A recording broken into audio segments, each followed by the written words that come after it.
Yeah. Why don't we like show the or teach the viewers a little bit about this tournament, because this is like one of the first, I would say, community type tournaments. It's a little bit of a different format. It's not your traditional like PMCO, PMPL, PMGC, right? MPRM. This is more Yeah. it's got a little bit of different format. The biggest thing that stands out to me is the fact that it's a community tournament. So there's a total of 10 communities, right? And each Yes. community has two teams. So there's a total of 20 teams and five groups. Right now, we're seeing groups A through D playing right now. So still 16 teams at a time, but there are four other teams that are sitting out for just today. Yeah, and obviously they're classed as communities, but it's quite obvious that they're country-based communities. So we have two teams from Spain being Hmm. represented, two teams from Portugal, two teams from Germany, two teams from the UK, two teams from Romania, and it does go on, two teams from France. LMV, who are on your screens, is one of the German teams, and they surprised a lot of people, including Say myself, something, by Sean. I having a don't know, very man. I'm pissed as successful fuck right end now. to the LMV's not year playing with seriously. the PMPL. Hmm. They really This represent is where that themselves guy's quite leave. nicely in the PMPL US, and I think they want to have a continued improvement across this 2022 year. Right, right. Totally agree with you there. And so we got four groups playing A through D, and some of the groups, or Group E is sitting out. So there is a second team from one of the representing countries that are not playing Yes. today. But as far as these community, these teams go, they are pretty much just going to be playing this regularly, correct? Like the points that Yeah. Yep. France gets from France team 1 and the points from France team 2, they do get added up at the end, but how they're playing this tournament out, they're just playing it like any regular tournament. They're not necessarily, grouping up as 8 No. players or No. anything like that. Yeah, so it's No. it's going to be added up, but in a way they are representing, their country.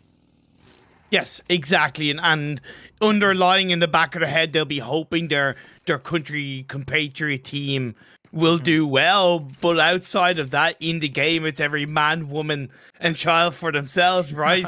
You have the three teammates around you, and you see a body, you take out the body around you, and that's the Mhm. aim of the game across the board. It's that regular point system as well.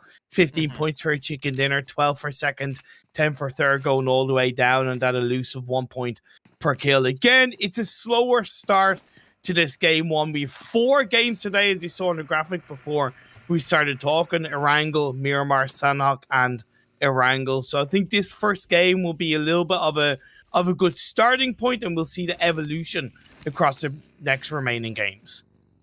Right. And speaking about a slow start, we've only lost one player so far, and these Yeah, teams, I don't believe they've this is their first match in this tournament. I'm not too sure how many scrim matches they've played or how familiar they are with one another, but it's kind of true. surprising to see there hasn't been more, drop clashes off the beginning, cuz it seems like everybody kind of knows where everyone's already going to go, and we just only lost one player so far. So I think we're in for more of a chaotic late game. And taking a look at that map right there, yeah, teams are pretty spread out right now. Yeah, they are generally pretty spread out. See the side of Lemniscate, and that's the Greek representatives. They actually played in the Red Bull MEO Season 3 finals. I don't know if it's the exact same roster. I'm very familiar with Hader and quite Mm. familiar with Shesh. They have a lot of good potential. I know Hader took a bit of a break, and sometimes that can be good for a player. I think it's undervalued taking a break for a month, a couple of weeks, even more than a month, just to kind of rest yourself, reset yourself, and just kind of take a bit of a mental break in that regard. You can come back into with a much fresher set of eyes. Taking a break is good. Don't get me wrong, Imperium. But Okay. an important thing with taking a break is to make sure you still play the game, because there's a Ooh, difference really? between, yeah, there's a difference between, in my opinion, as a previous competitive player, right? There's a difference Fair. between taking a break like cold turkey and taking a break mentally, but still just playing the game every now and then and keeping, your mechanics warmed up. Because when you stop doing Fair. something, Fair. cold turkey, take a break. Your aim, your reactions, your familiarity with like your controls, like that goes down. And in my opinion, there's no reason to let that get rusty. Like keep playing the game, Fair. but mentally take a little vacation from the competitive stress, that playing competitive brings. Respect.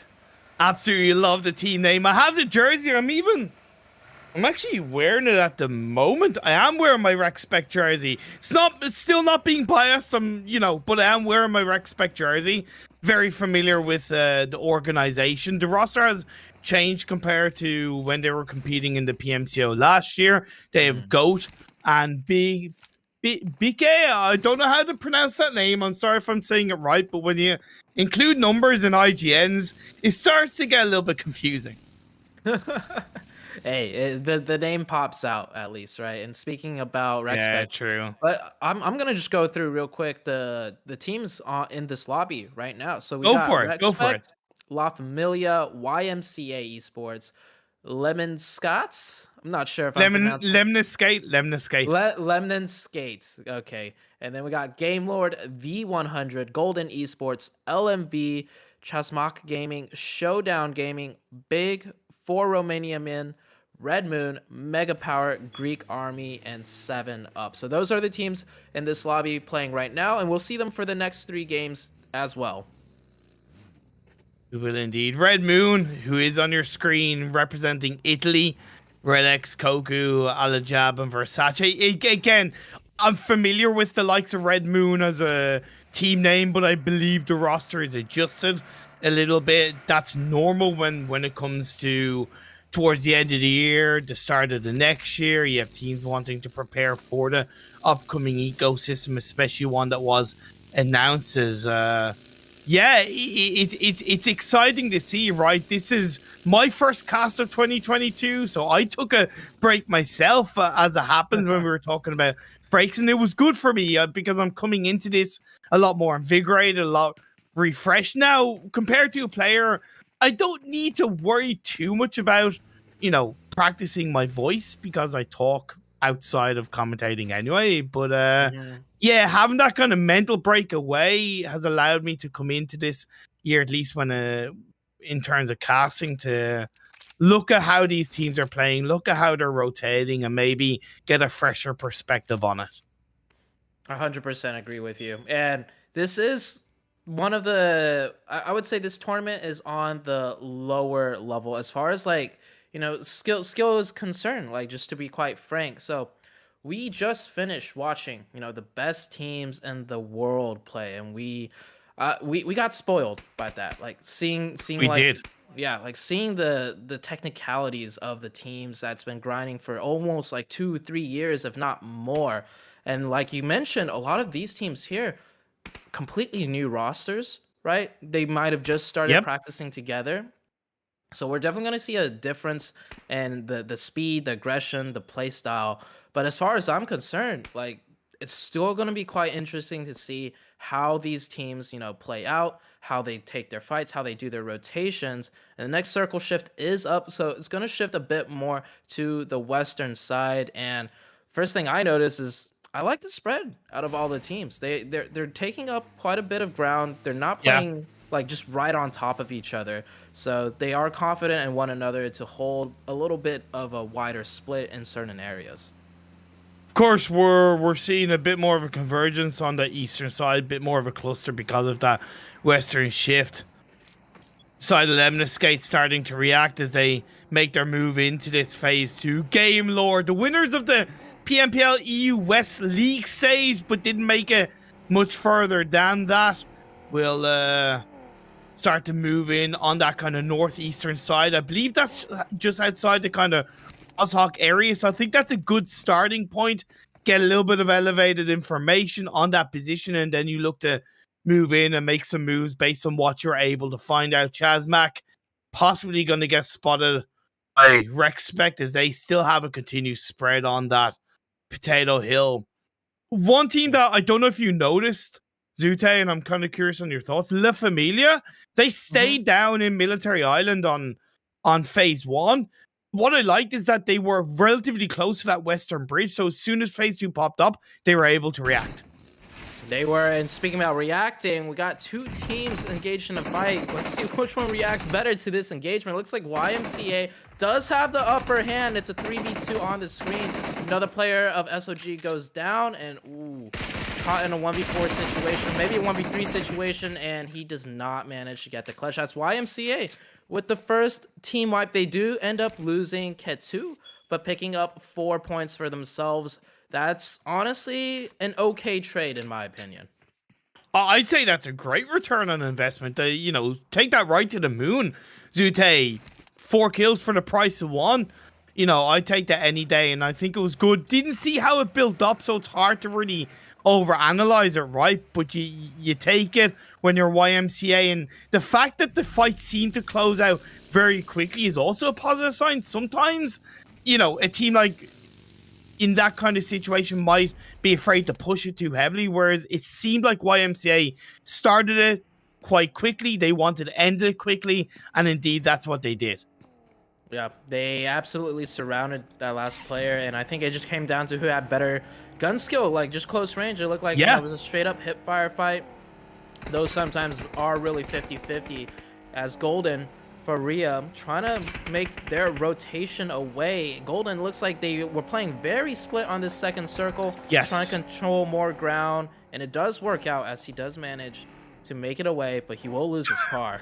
But better to lose your car than, you know, lose your life when you're playing in this game. Definitely a little bit of a desperate disengagement, but I do respect that, right? And he knew that he was out of position. That split was there. He wasn't going to get supported by his teammate. And I say overall, that's a good call from Golden Esports. Plus, they'd already lost Marcio, so they are down to that 3-person team. But Big, they're on the hunt, man. They want these kills.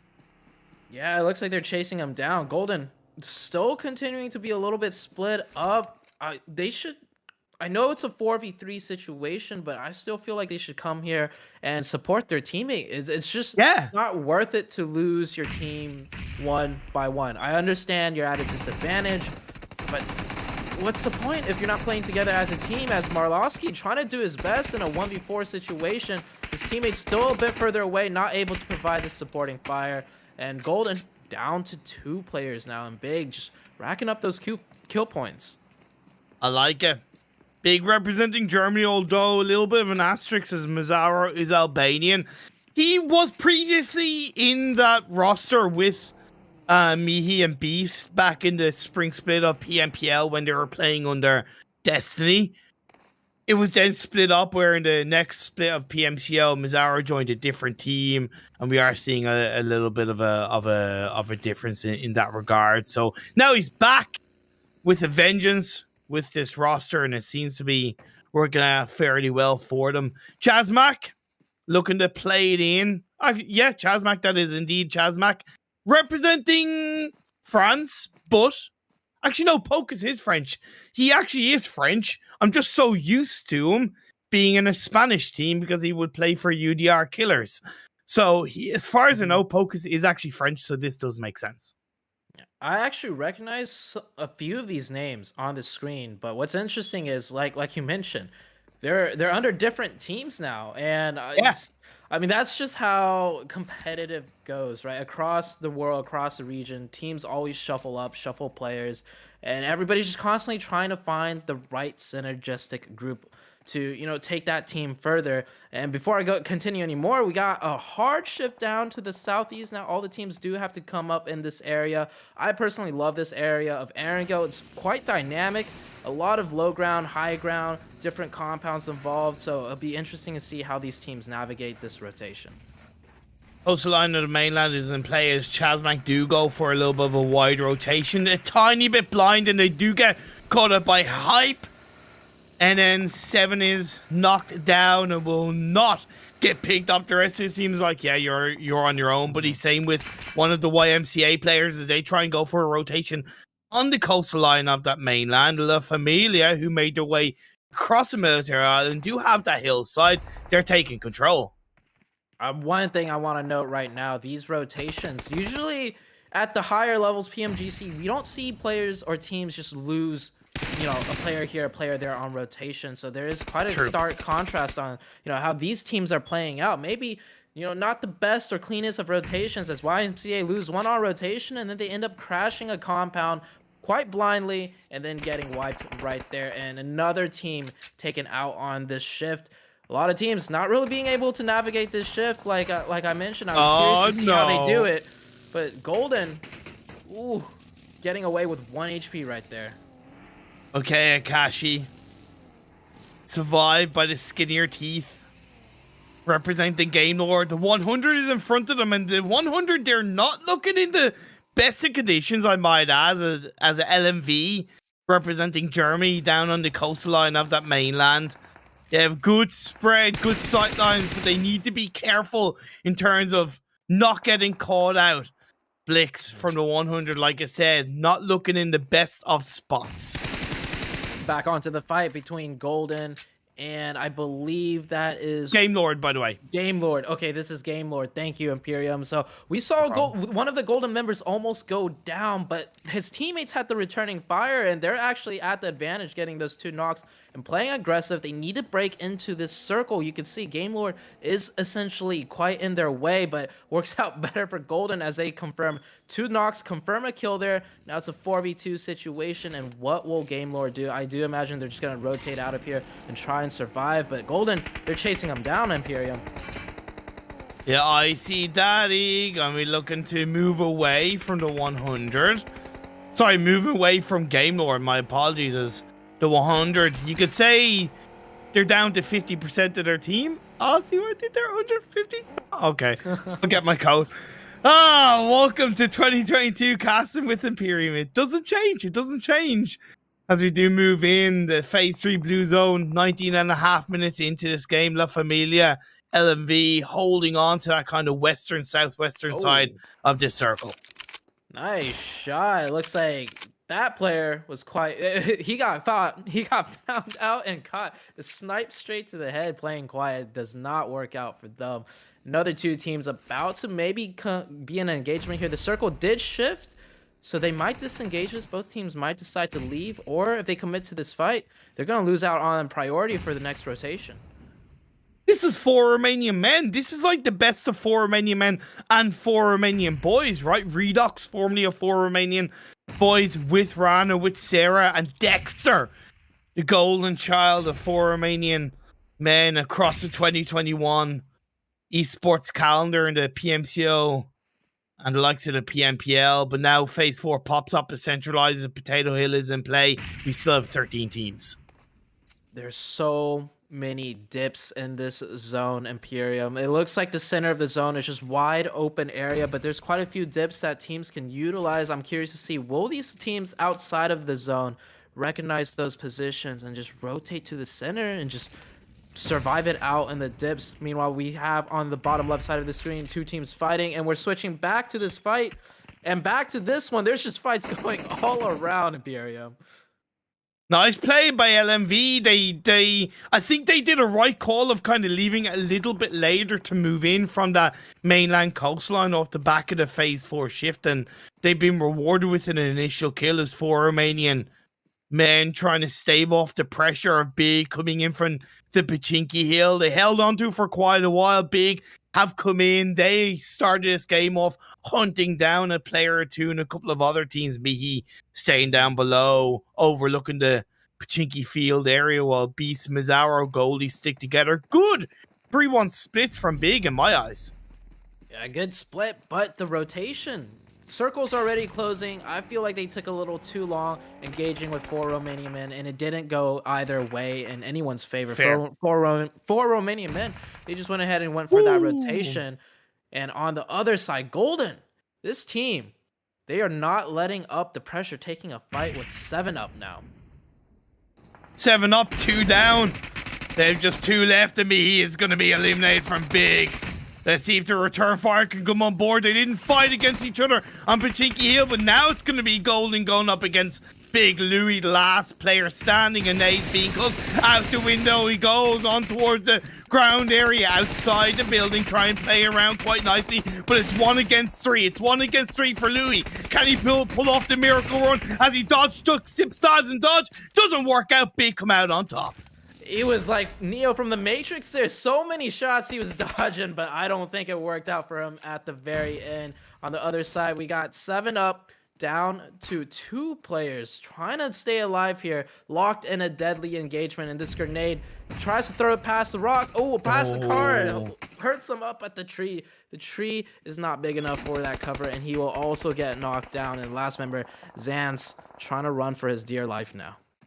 But why didn't he in some way try and support that? Because I thought, I don't know how to pronounce the IGN, not even going to try, but I thought he did a great job of holding off Game Lord, and I think there could have been a little bit of teamwork from the 2 remaining players of 7-Up. Didn't work out as the next circle has popped up. It shifted down towards the southeast. A little bit of, just a teeny tiny bit of Pachinki Fields is in play, where Rexpect, La Familia trying to fight to make their way in. 4 Romanian men right here. 2 players knocked, trying to fight for this hill. This hill is an extremely strong hill, especially in this zone. I would argue whoever wins this fight is going to look good for the rest of the end game. And it looks like 4 Romanian men. It looked a little bit scary right there, but they clutch it out and they get that full reset. I'm curious to see how they play the rest of the map from this strong position. I imagine they're going to finish this game with at least 10 kills. I'm calling it right now. I've seen these guys in action. Wouldn't be surprised. I wouldn't put it past them, exactly.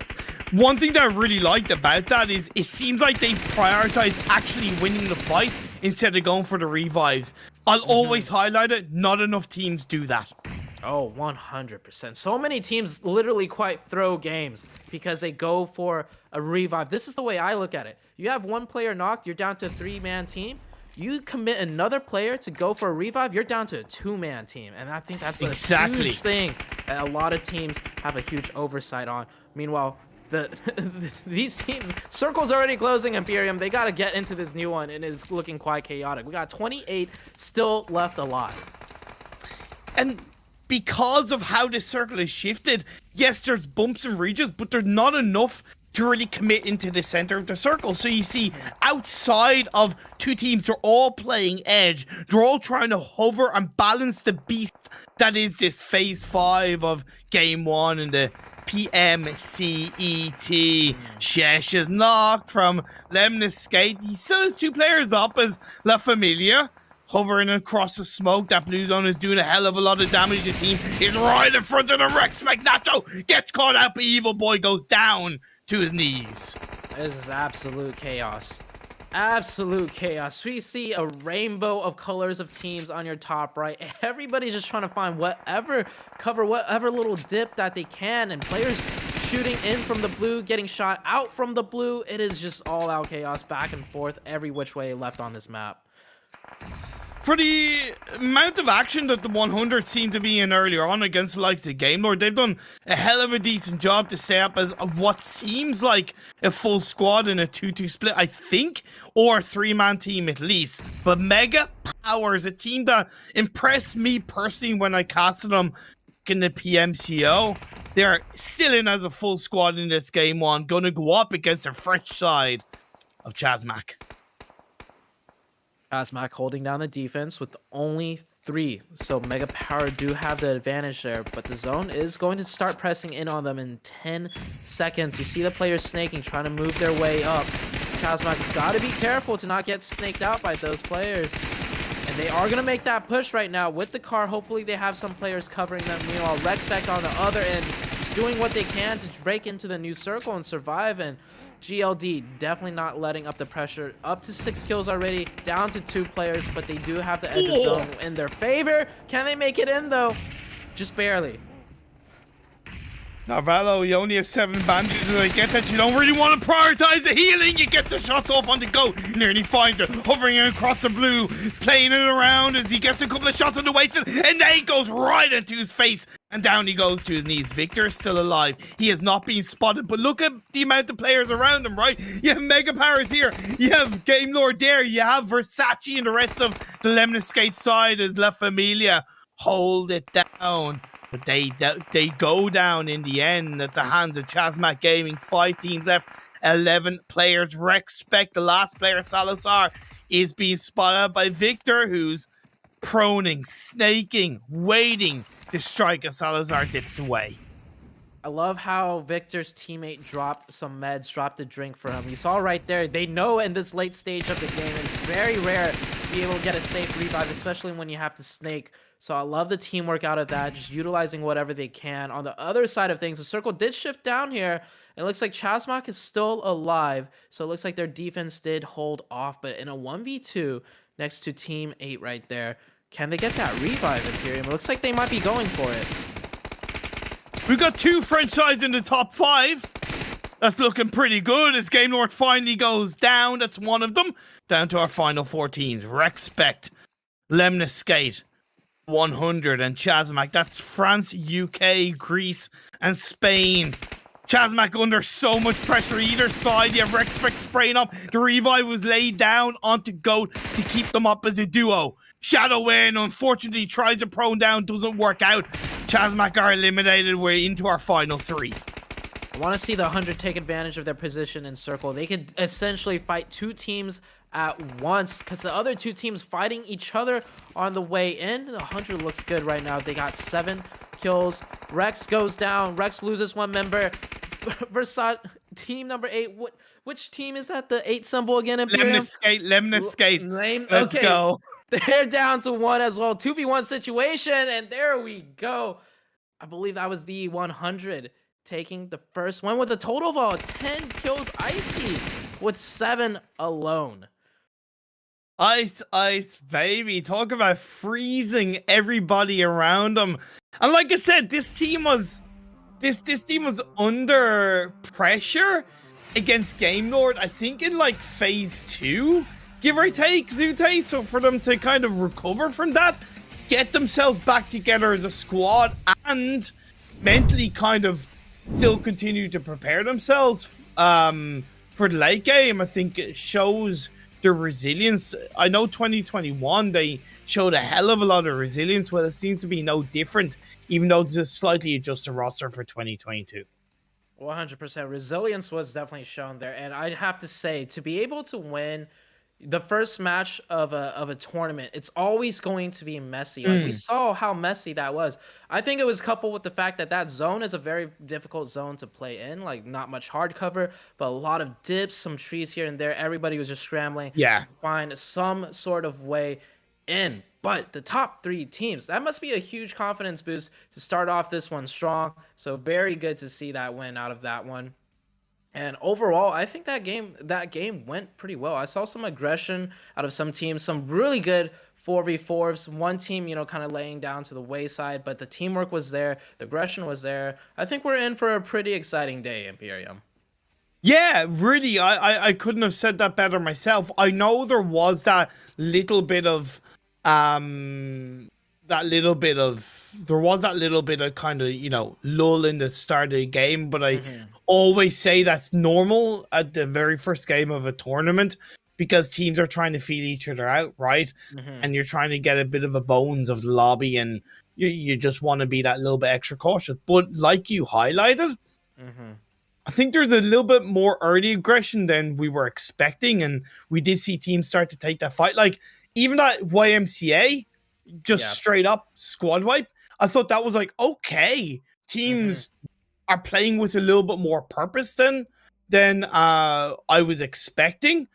And it shows that they've been putting into practice, they've been getting themselves together, and they're here to win. Yeah, definitely. And once again, to remind everyone, this is a community tournament format. So there are 2 teams representing each community, and the points, like we saw the team that took first place, you would think, you know, they got 7 kill or a total of 10 kills and the chicken, right? That's 25 points Yes. right there. But it's not just 25 points. There's another team representing the same community. So those points both get tallied up together to determine which community wins at the end of this tournament. So there's more Yeah, depth man. to the point structure for this one. Just to remind the viewers out there, I got to remind myself, because usually we don't see a format like this, and I'm quite interested to see how it works out after, you know, the teams play all their matches and whoever comes out on top. Like, it's the best community wins, not just the best team. For sure, and that's why I kind of highlighted. That's why I highlighted with regards to two French teams being in the top 5. So I'm really glad you highlighted it. But we do still have 3 more games to go. Some highlights are going to be on your screen right after our faces as we go to a break. See you guys in a couple of minutes.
PUBG Mobile Europe Community Tournament with myself, Imperium, and the wonderful Zute. This is just day one. We have a lot more days to go, a lot more games, so we'll be fleshing things out.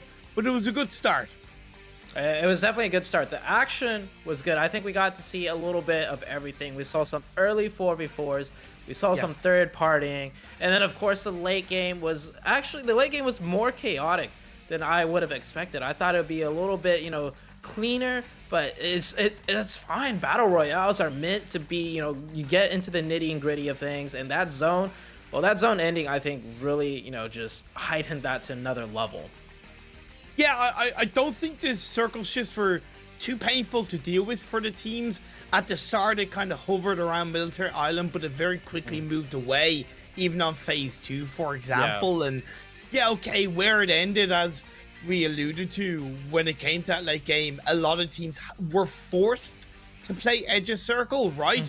Nobody could really go in the middle. But I would argue that's the way a lot of games can end up being anyway. We did see the better teams come out on top when it came to that top 5, including 2 French teams, a UK team, a Spanish team, Greek team, and it was won by the UK team of the 100. They grabbed themselves 25 wonderful points. 25 points. If they could do the same thing for the rest of the 3 maps, they will actually acquire 100 points for the 100. I don't think that's going to happen, though, Imperium, but I just want to allude that. I actually quite like their team name, B100. That sounds like a movie almost. Well, I know, maybe because there's a film called 300. I know Maxman would love that team name because he always loves in a tournament when the team when a team hits 100 point mark. So I think he'll definitely enjoy the name of that team. However, one thing to point out, because again, this is a community-based tournament and the communities are kind of representing their countries. Each country or each community has 2 teams. Even though the 100 representing UK got 25 points, their teammates or the other community team from UK got 0 points. And the 2 French community teams, they got a total of 26 points. So technically, the French community is ahead. Yeah. So the other UK team, right, is, I believe, Showdown Gaming. You see, I don't think they did too hot that last game. So even though the team that won, celebrations for them, they got to look at their counterparts and be like, yo, you guys got to step it up. We're pulling all the way right now, quite literally 25 points to their 0 points. And the France team, like you mentioned, representing the France community, they are only 1 point ahead. And we still got 3 more games just for today. There's going to be way more days to be played out. And so, yeah, this point adding system is going to be interesting to see how it tallies up in the end. Exactly, and then you also have the Group E aspect as well. So the 4 other teams, including, I believe, a team from Spain, the 2nd Spanish community team. So, that's going to come into the fold throughout the rest of the tournament and the upcoming days. So it's going to be exciting to see. The German community teams of Big and LMV, they got themselves a total of 17 points in this game on. So I think that's a really healthy base start for themselves. Like I said, the other Spanish team isn't in this set of games, so we're expect flying the flag for the time being across today's 4 games. As soon as we've had game 1 wrapped up, we're going to be going into game 2. It's on the hollow grounds in Miramar. Yes. Kind of outside of the norm, is there anything, especially you did viewer parties for PMC, is there anything special you'll be kind of looking out for within Miramar? Well, I would love to just compare how game 1 played out and going into Miramar, right? We saw in game 1, during the rotations, quite a few teams either lost the player or ended up blindly rotating into a compound and then getting completely wiped. What that tells me is 2 different things. Number 1, these teams are very unfamiliar with each other, so they're not quite sure how to plan out their rotations yet. And number 2, I feel like the skill level, is not as high as we might expect at a PMGC stage. So it's a bit scrappier, the rotations and everything. And with rotations being mentioned, Erangel Imperium is a map where it's the easiest to do those rotations, and we saw how difficult it was for these teams. And now that we're going into Miramar, right, I feel like the rotations on Miramar is going to be much more difficult, and I don't think we're going to see as many people alive in the late game on Miramar as we did in Erangel. Okay, interesting. I think that's a little bit of a bold prediction to make, but I do understand that we're getting into this game 2 soon enough. I'm hoping that the playing path, and it's not often I bring up the playing path, but I think it's something to mention because of the size of Miramar, that terrain that can be so volatile to get around.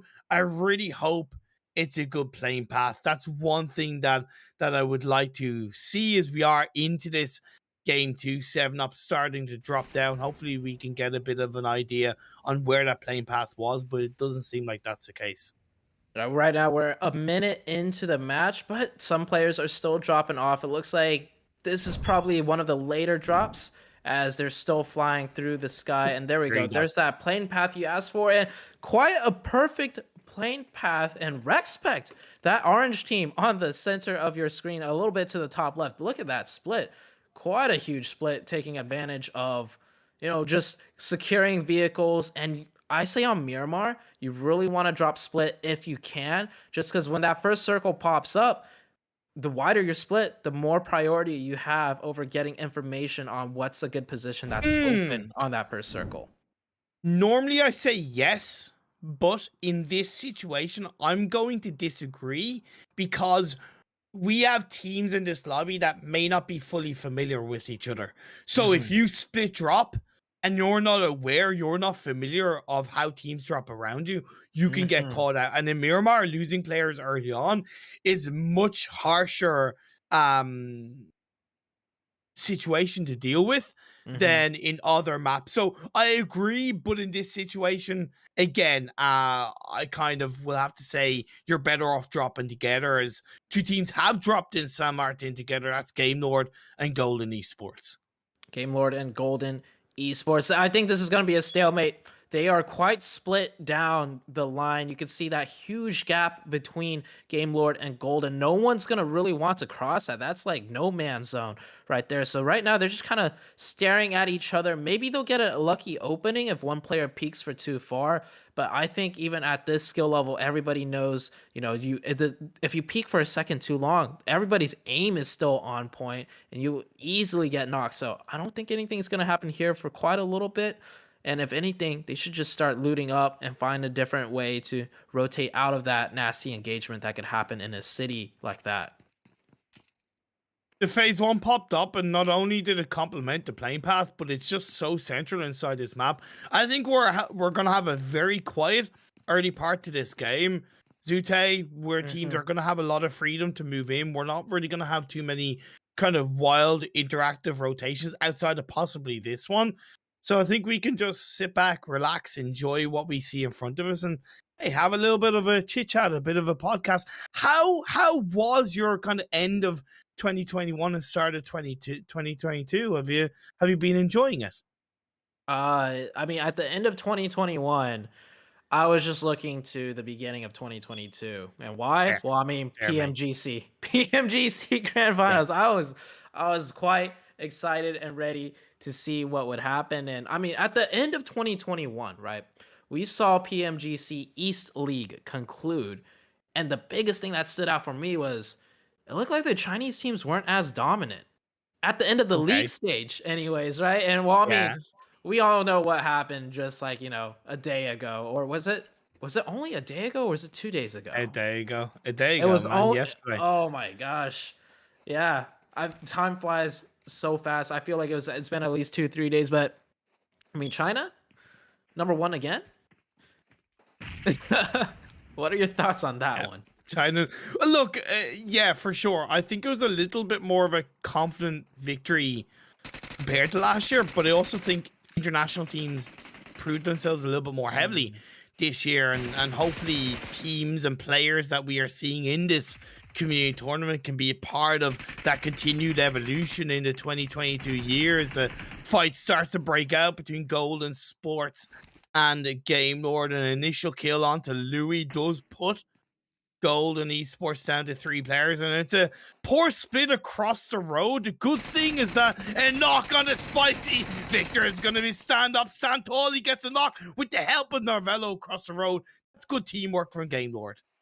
Game Lord, I love Game Lord's setup. Notice the angles they have. They have supporting angles on the left and right side with 2 players pushing down the middle. That's perfect formation for taking a fight, and you can see how it's working out for them. Golden down to 2 players. Golden's formation, it was not set up correctly. They were just 2 players in the back trying to support the 2 players fighting in the middle, but when you're fighting at compounds, you need to spread around to get those angles, just like how Game Lord is doing. And they are just running it down Golden. Golden forced to eject out of that city, and I don't think they're going to want to take this fight anymore in the future. So a good hot drop win out of Game Lords, and I didn't expect them to actually commit to that engagement, but their formation setup was perfect, and it cracked open the defense of Golden. And, well, 2 kill points, maybe 1 more here, as Marlowski tries to run away. Not really surprised overall when we really think back of what Game Lord achieved as a roster in 2021. I think they were outside of the likes of Unicorns of Love as an org, and the players across Unicorns of Love and Panda together. I think Game Lord were probably the biggest breakout team in 2021 consistency wise, because between the spring split and the fall split, they kept the most of their roster. It was just, I think, not Luna, but Lunu, who was in the spring split team, and that wasn't in the fall split team, as an example. So I'm not really surprised that they did crack the defense of Golden Esports in the start of this game one. And I said that it's going to be a pretty quiet game. We're 7 minutes in, and this is the only fight that has broken out. Yeah, so I love that you bring up Game Lord's experience, right? I'm not too familiar with the team, but immediately off the bat, their push, their formation setup on that push just screams like experience, and they know what they're doing. And it looks like they also know where Faria is. He's got that UMP, one of the best close range guns with a level 3 vest. He might be able to do something here, but it looks like he's going to hide in that smoke. And I was mistaken. They did not know Faria was 100% in here. It looks like he's going to be able to snake it out here and keep his life, at least for now. Down to a solo on Miramar, not the best start. I do appreciate that somewhat calculative or predictive offensive smoke from Game Lord, though, right?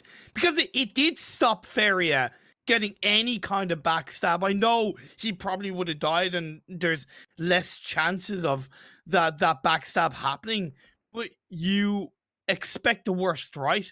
And that's what Game Lord were doing. They knew there's still 1 player left. Take no chances.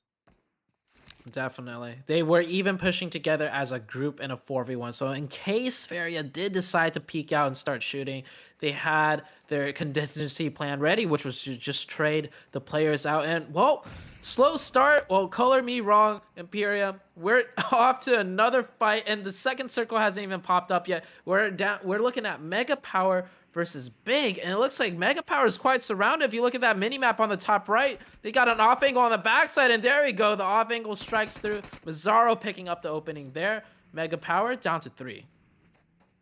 No better man than Mazzaro to come out on top of that one and get that sweet backstab. Indeed, the members of Mega Power have their numbers against them, as Logis has thrown a nade here, nade there, trying to slow down the players from Big, and possibly a bit of a distraction, as I think it's Rete that's around him on the other side, looks to take a couple of shots towards Big. That's going to be the case, and Mazzaro gets put down to around 10 health. Beast! Nearly put down to the ground. Lovely shots by Rete. Lovely shots. He went for that quick peek. If he just shot 1 more bullet, that was a knock right there. So Mega Power with 3, but it looks like they're kind of pinching Big in now. Big started off the fight with that flank, but now it looks like Big clumped up a little bit too close together, and now they're potentially getting flanked on multiple ends.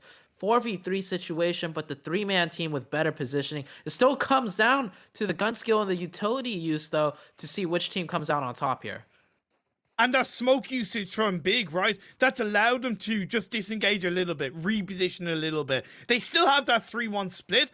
However, to me, they need to push onto Logis. They absolutely need to push because they need to take that angle of pressure away. I love the recognition. They're using the smokes to smoke out their backside, and they're isolating Lodges with that 3v1. So they were surrounded. They had Mazzaro in the back, keeping watch of the two players on the other side of the flank. So really good adjustment by Big. But now that it's a 4v2, I think it's pretty much done for Mega Power as another player goes down. Now we're down to 4v1. Mazzaro wants it. He's looking for that last kill. Never mind, bye fella, bye Felicia's. That's going to be the last player, Mega Powers, running away with his tail between his legs. Turn around from Big. There's that little bit of a scary moment where the likes of Beast and Mazzaro took a lot of damage, but they didn't overstep their mark. Yes, that clumping up togetherness did allow Mega Power to try to turn something, but they knew they had the body advantage, so they took their time, threw out the smokes, kept their composure, and they turned it. Really nice play. The adjustment there was lovely to see. You can almost see at a moment right there during that fight, they realized we're getting flanked, we're not in a good position, and that's when they were like, well, just isolate one angle, throw down the smokes. Mazzaro, you hold down the backside from a good position. You know, he had that hill. He could hold that 1v2 because he had the position to do so. So they used their 3 other players to make sure they could do that 3v1 and not lose anyone. And very solid play by Big right there. And the second circle up on your screen pretty much centers right up there. And quite lovely to see. Two big fights already on Miramar, 2 isolated 4v4. So good to see the kind of difference in skill level. I think both 4v4s really showed one team which is quite better than the other. 53 players left, 15 teams. Expect on towards the Picado Hill, overlooking San Martin, where Game Lord once were, but Game Lord moved quickly away off the back of taking down the majority of Golden Esports for Romanian men. They dropped in Los Leones. They rotated north from Los Leones. They have their sightlines on Big, who were taking that fight outside of lovely compound or city of Ado. And yeah, let's see what goes down. As you see, the last player of Golden Esports has to deal with Lemnis. Okay, Faria, don't move a muscle, mate. Don't move a muscle. Definitely not able to catch a single break. I mean, they were in a 1v4 just earlier in that shack, and they managed to escape with their lives. Well, now they're caught in another 1v4 potentially, and hopefully they'll be able to snake it out that one. While we're back onto Big taking a fight with 4 Romanian boys. Now, 4 Romanian boys, this is a very strong, experienced team. I don't know if this one's going to go as well for Big. Big trying to do like a weird flank right there on the low ground. I don't know what that was right there, but Big definitely not starting off the fight the way they would like to. F in the chats for me as he goes down early on. The IGL is going to have to stay communicating in the back line. The rest of the team are trying to survive against the brunt of the nades. Very important couple of nades for 4 Romanian men. But again, they're respecting the fact that the second they overstep their mark on that hillside, they do have all of their body exposed. A bit of a flank around from 2 of the Beast players. Big players, should I say, as Beast holds onto the front line. Goldie gets the knock onto Dexter. It's reset to a 3v3 now. The fight's quite even. I would have to say Big started off with a little bit of a blunder, but the shots raining out from Goldie brings the fight back into even grounds. But 4 Romanian boys, they're going for that revive. They're not finishing the fight, and I think Big realizes this. They're going to try and commit to that push. They're using that low ground to their advantage because that low ground has that ridge. So in a way, they could see the teammates or the team of 4 Romania, but still remain safe. But it's not the best position to put yourself in. I think Mazzaro needs to push forward. He needs to push forward. He needs to create the space in the gap for the 3 players of Big to move in and go up that hill. Mazzaro, you have the information. Dexter was revived. Doppler Redux is down to a little bit of health. He goes down once again. Goldie is able to pull off a first aid and get himself up to 75% there. Health, and Dexter does get struck down by the Iron Fist of Mazzaro. Don't go for the revive, Big! You're making the mistake! As Rana finds a knock on the goalie. Beast does return. We're into a 2v2. 2v2. This fight has been extremely close to trades back and forth. You were calling out that revive. If he didn't go for that revive, I don't think they would have had another player knocked. And now Mazzaro Mazzaro realizes he's being isolated. I love that adjustment. He realizes he's in a 1v2, so instead of taking that, he will drop down Oh and get no! the support of the rest of his teammates. And oh, But I look see at one. YMCA! Yeah, they're hearing this fight. They're coming in for the third party. I'm loving this out of Miramar, and well, 4 Romanian boys or 4 Romanian men, excuse me, looking like in an even tougher position than they were just a second ago. I think they can disengage away from this better than Big, though. Even though they're going to lose 2 players 100%, YMCA, I think, have a bit more of a heavy focus on the players of Big. They don't know it's Big, right? They just see bodies. They're going to shoot at bodies. Ketu with the Carney DA tries to connect onto a headshot. Not quite on the side of the hill, and Big do move around. YMCA push, but they don't push as heavily as I thought they would. And if anything, 4 Romanian has been able to get at least one of the revives off. 3v4 in the favor of Big, but Beast goes a bit too far forward, pays the price. A double knock in the hand. Sarah's knocked down. Big is going to get the stranglehold. It's going to be a 1v2. Redox is left on his own. He gets taken out, and Big survive. I love how Big knew they were getting third parties, so they wrap back around and still continue to take the fight with forward. Like, I mean, hopefully it works out for them, because if YMCA decides to push off those 2 double knocks, Big would be in trouble. Yeah, they should, but they're not, right? So it works out for Big, and like I said, I love the cojones from them, right? You realize you're getting third party, you escape, but you don't run away. You actually turn right back around and be like, yo, 4 Romanian men, we're not done with you yet. We're going to take the fight straight up, and Big come out on top 2 times now. They just took a fight with another team earlier and got the clean wipe, and they got another one. So Big looking really big right now. I think they're up to like 7 kills, maybe 8 already. Insane. Phase 3 is popped, and it went over to the East Hacienda hillside, controlled by the 100 in a... Well, actually, it's not that much of a wonderful spread, because I mistook a couple of their players for actually LMV players, similar color. Daddy was able to get to a crate drop, though, as he has an arm in his hands. That's a nice head popper going to hold on to, but you have to connect those shots, and it's a little bit easier said than done. Definitely the circle shift. So I was saying I want to see what happens with the rotations, right? Because I imagine there'd be a lot of teams alive. You know, the fights are pretty slow. Miramar's such an expansive map, but the rotations should be quite easier now with so many teams, so many players already eliminated from the game. And Mega Power, the last player, Mega Power here, looking to do some here. And oh, he spots one player, but immediately another player pops up from Beg to cover their teammates. And Fella's like, okay, I'm not getting baited into that one. And he will take that buggy and eject the other way. Also, Big are probably thinking, can we just catch a break, please? Come on. Can people just leave us alone for a second? It's like when you're in the desert and mosquitoes start kind of flying around you and you just can't catch a break. That's what Big are like. Yeah, maybe from the third party, they came back around and took the fight. So maybe they're just welcoming it at this point. Like, they're playing really well. They're just getting these points for free almost, because they haven't lost a single player. Speaking about losing a single player, LMV getting into a really scrappy fight. Look at that spread by LMV. They're just losing players left and right, committed to 2 different fights on 2 different ends. Lemnis skate from behind. They do have a player knock themselves, but you can see CZECH is doing a wonderful job behind to slow down Perks, distract them as Talon, I believe. No, Hidan is the IGL actually now. He was IGL at least in the PMPL. Hidan was. Lou is going to go down, so that leaves just Perks and Talon. Phase 3, should I say, is closing in up, and that means the likes of LMV and Lemnis Skate do need to move closer to the 100. LMV, one player hiding in that shack. They are in zone, at least. The other player just really going to be caught out in that blue zone soon. So Talon will probably be the last player alive for LMV very soon, as actually the other team is going to be disengaging. They're going to be leaving. Perk's still alive here, taking some shots, really caught in a difficult position. They should just isolate this player. This should be an easy kill for that team. But it looks like they are prioritizing the rotation. Oh, wow. Instead.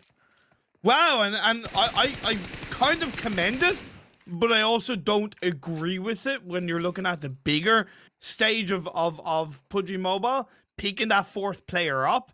Again, I commend it for this kind of level, but in higher levels, I think that would massively be punished by another team. Mhm. So Perks will keep his life. They will have to run into zone. Full boosted. The blue zone is taking just a little bit. And we see that zone shift. That zone shift, we're going to end up in the junkyard area where there's like the high ground and these warehouses. Quite a lot of spots for teams to play in.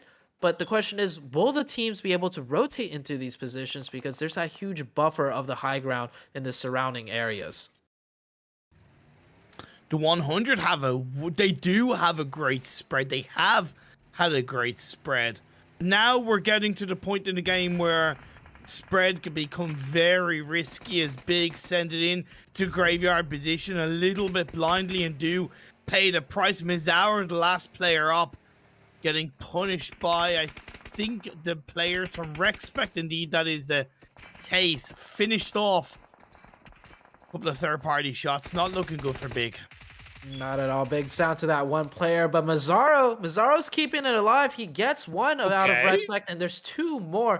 1v2 situation. Mazzaro down to half HP. He's got that Scar in his hands, running back and forth, dodging and weaving. And actually another player, Respect gets actually third party from distance, so that does help out Mazzaro. Mazzaro in a 1v1 throws that smokes down to isolate his right-hand side. He knows he's trying to get that angle covered from that third party team. I love it. And very well done. Now he's going to calm down a little bit and heal up to 80%. Will he take that push, though, with Rexpect? I counted him out, not going to lie. That's why I kind of passed it over to you, because I just presumed it was going to be one and done. Indeed, that third party from, I believe, YMCA slowed and hurt Rexpect massively. We move on to Red Moon. Go down in the dip, but it's not really in the best position. The last player from Mega Power still continuing to fight. Justin Mazzaro is for that big side. 0 kills, 13 teams left. Mazzaro's still alive right now, being shot at by a 4-man team on, his southern side, and then having Rexpect right next to him, who's got 3 players trying to push him in. Mazzaro just coming big for Big. Still alive on the screen on that mini map right there. Fella on the other end.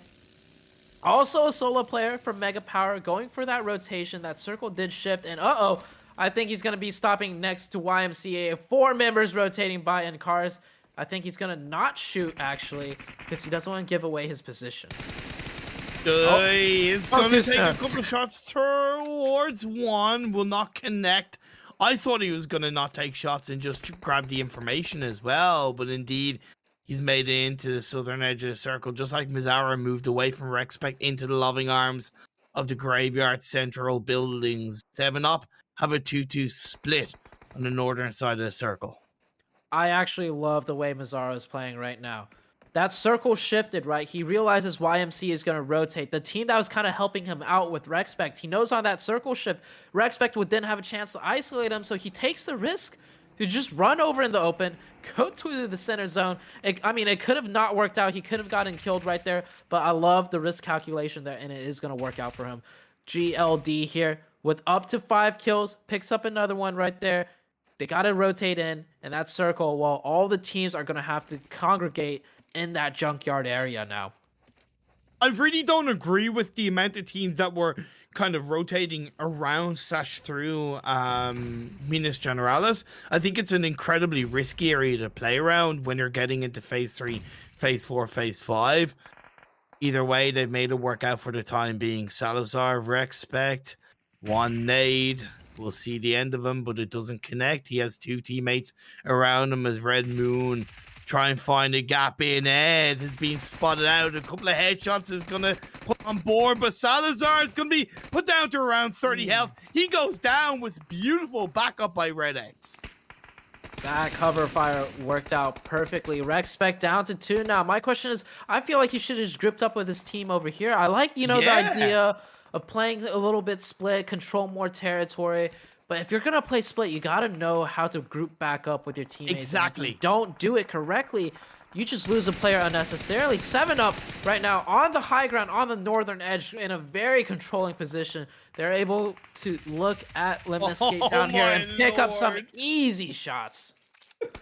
Oh, could you ask for easier knocks on board? You take that right to the bank. Well played by 7UP. That's all about the spread they do have. That's all about the control on that northern side and the hills above Graveyard as the circle does shift down south. Nacho does pull off a first aid. Can he get the revive in the beak? He pulls it out of the bag. Nacho will get that revive quite safely. They're also in that next circle. The circle did shift down to those small little buildings that we've seen Rexpect at for the past couple of minutes. 7UP, meanwhile, they also got a position in the zone on the high ground. I want to see them capitalize on their position a little bit more. Farm a few more kills. They don't have to worry about rotations because they got the next position secured in. Meanwhile, on the low ground here, you see so many of the teams having to move in the open to get into the zone. And YMCA, this is going to be good for them. They should be able to keep that team away with no problems whatsoever. YMCA have kind of showed their sensibilities around rotating, but they haven't really showed their aggression. This is the point in the game in which they need to. The last player, Game Lord Spicy, could get caught out by YMCA, but there is the Red Moon side there to strike. Not quite a lovely nade. We'll see the end of Game Lord. 7 teams left, 20 players alive. Chazmac have not been put under the heaviest amount of pressure by YMCA for now as they try and converge up that little bit of a hillside into the western edge of the circle. You see the overview of 7UP. What a beautiful Let them shot. escape the 100, followed by Chazmac. You can just see how dominant 7UP is with their positioning. You see players just disappearing right there on that rotation as 7UP takes shots at everybody on the low ground. We got team number 4 here, La Familia down to 2. They're going to try and take that fight with 7UP 2v4 situation. They kind of have the advantage though in the sense of they're able to press in from cover, whereas 7UP is just playing up on that high ground that's quite exposed. Team 15 here, Red Moon on the edge with 4 players up, 6 kills. They got the manpower to break into the next zone. Hopefully, do they have the utility and the vehicles left though? That's what I'm worried about YMCA, right? Sensibility early game and rotating, but you gotta have the fight in you to control your spot in these later circles. They're down to 2, Deso and Lurex. Yes, 7UP have done a hell of a job on that kind of northern side. It's a higher ground, so it probably wouldn't help YMCA, but then again, you gotta be able to pull something out. Red Moon is going to put them under a lot of pressure. Chazmac, the French side, the duo left alive at Treason in Shadow Wen. You have La Familia from Italy, Clay and Zingzi. Let's see if they can put some pressure on the 7UP. 7UP right now, I feel like they just have too many teams around them that they're not able to use that position as effectively as they can. Red Moon's their biggest threat. It's the only other 4-man team alive, and you see Red Moon kind of just got to rotate in for free with great good use of their util. So Red Moon, oh, Alahab gets knocked down right there trying to rotate on in. And shots are raining everywhere as this circle is once again starting to shift closer and closer to the end zone. Versace steps up, gets a bit of a backstab onto one of the La Familia players. That's the thing. I actually appreciate that from Red Moon. They didn't get distracted by that cheeky kill from YMCA. They still focused on the fact that they needed to move in from the south side into the circle. Last player from La Familia comes in. YMCA, they themselves move around and they're going to get caught out by 7UP. Last player of La Familia, Pro's down, is going to use the high ground and the blown up truck to keep himself alive. Reload the M249. Has a hell of a lot of ammo as 7UP loses a player at the hands of YMCA. A little bit of a cheeky overstep by 7UP there. Yeah, 7UP had such a dominant position, but they couldn't use it. They were too surrounded, and I think they needed the aggression to isolate and clear out more of their surroundings. But now they're down to 2. YMCA also down to 2. I think Red Moon has 3 players alive. This could be their game. Not quite yet. Don't count out YMCA. A lovely couple of shots by Larix. The second knock on the head has been pulled out. In Red Moon, they had the body advantage a second ago. And in the world of PUBG, just like that, the snap of a finger, they have a solo player up. 7UP. They stayed a little bit quieter in the last couple of seconds. The blue zone is putting the pressure on the YMCA, but they turn around. Versace picks them up. Zone is knocked, but it's a 1v1 in towards the blue. The last Oh! player, YMCA Deso, finds it on in, not quite.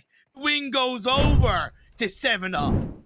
7-Up barely won that. The last player from YMCA actually died to the blue zone, and they popped off the last couple of shots that they could, and it almost connected perfectly on 7-Up for YMCA to take that chicken. But no, they one shot missed, one bullet missed, and the win will go over to 7-Up.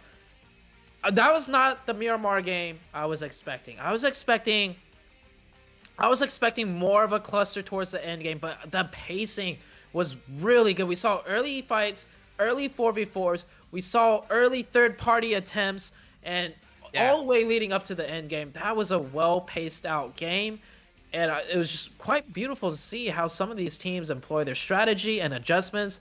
And we also saw Mazzaro, right? Just very good awareness out of a solo player, dodging and weaving two different teams taking shots at him.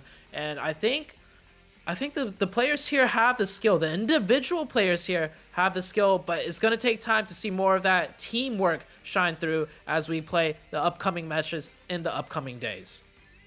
Yeah, I agree. I thought this game was similar to game one in terms of the circle shifts, nothing really too crazy. Again, the playing path couldn't have been any better, especially for Miramar, and it allowed us to see a couple of solid isolated team fights in the early parts of the game. Game Lord, you can see on the highlights, had a bit of an early fight against the likes of Golden Esports. So an action-packed game 2 in this day 1 of the PUBG Mobile Europe Community Tournament. But we are going to go for a break.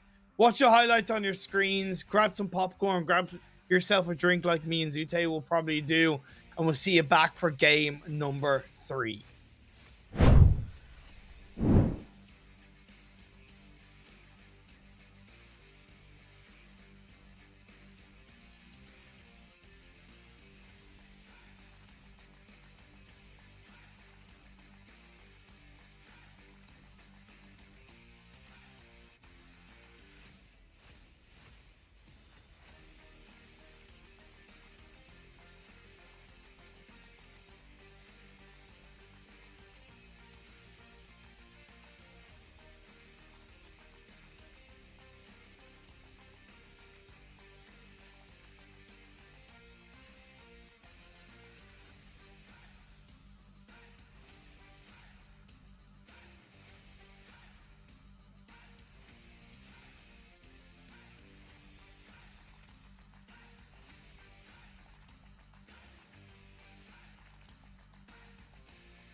Welcome back, and you can see as we get into, or we get ready to get into game number 3 with myself, Imperium, and the wonderful Zute. The match rankings for the second game, 7-up with the 25 points. Another 25-point finish for the first place team. So another 10 Elan. I remember back in the days when we first started, tournaments.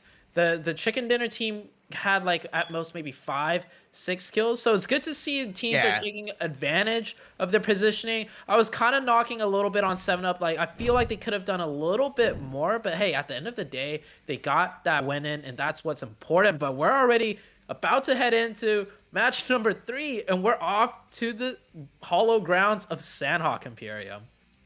Welcome to the jungle. We got fun and games. Respect dropping down towards Cam, probably go for a little bit of a split drop. Yeah, Cam and Sammy, Respect are heading down in that area, not Cam. But we do see that fight automatically looking to break out in terms of boot camp, even before phase 1 pops up. I don't know exactly who it's between. Hopefully we'll be able to get into the thick of the action soon enough.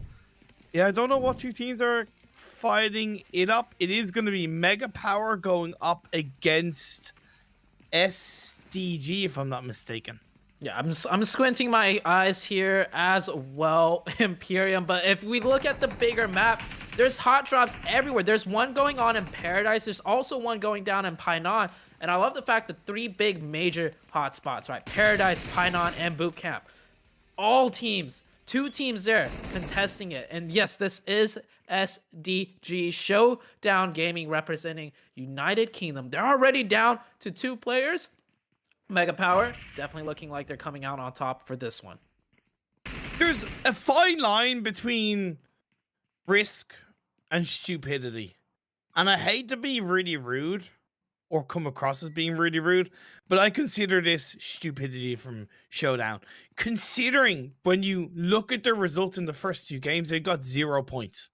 Right, and as a community tournament, you're representing your community with another team. It's important you try and grab a couple of points in at least one of these games. And landed on boot camp where you have absolutely no security around another team dropping with you, I think that was very silly from Showdown. Also, with the fact they got 0 points in the first 2 games, that might speak exactly. a little bit. That might speak a little bit to their skill. But the DBS, hold on, you were talking about stupidity, and well, okay, he almost did it. He almost did it, Imperium. He almost 1v4'd with that DBS. But back onto the Paradise, we got 4 Romanian men fighting with Golden, and I think that fight just also finished up. Golden coming out on top, not losing a single player as well. Wow, Golden Esports, a team that got quite heavily dominated in San Martin in the start of the previous game by Game Nord. I don't know exactly what happened in this Paradise Resort fight, but winning against 4 Romanian men, a team with players of the caliber they have, I definitely think is a big positive in the start of this game 3. So instantly we're down to 14 teams, 55 players in the first 3.5 minutes. Sandhawk, baby, what do you expect?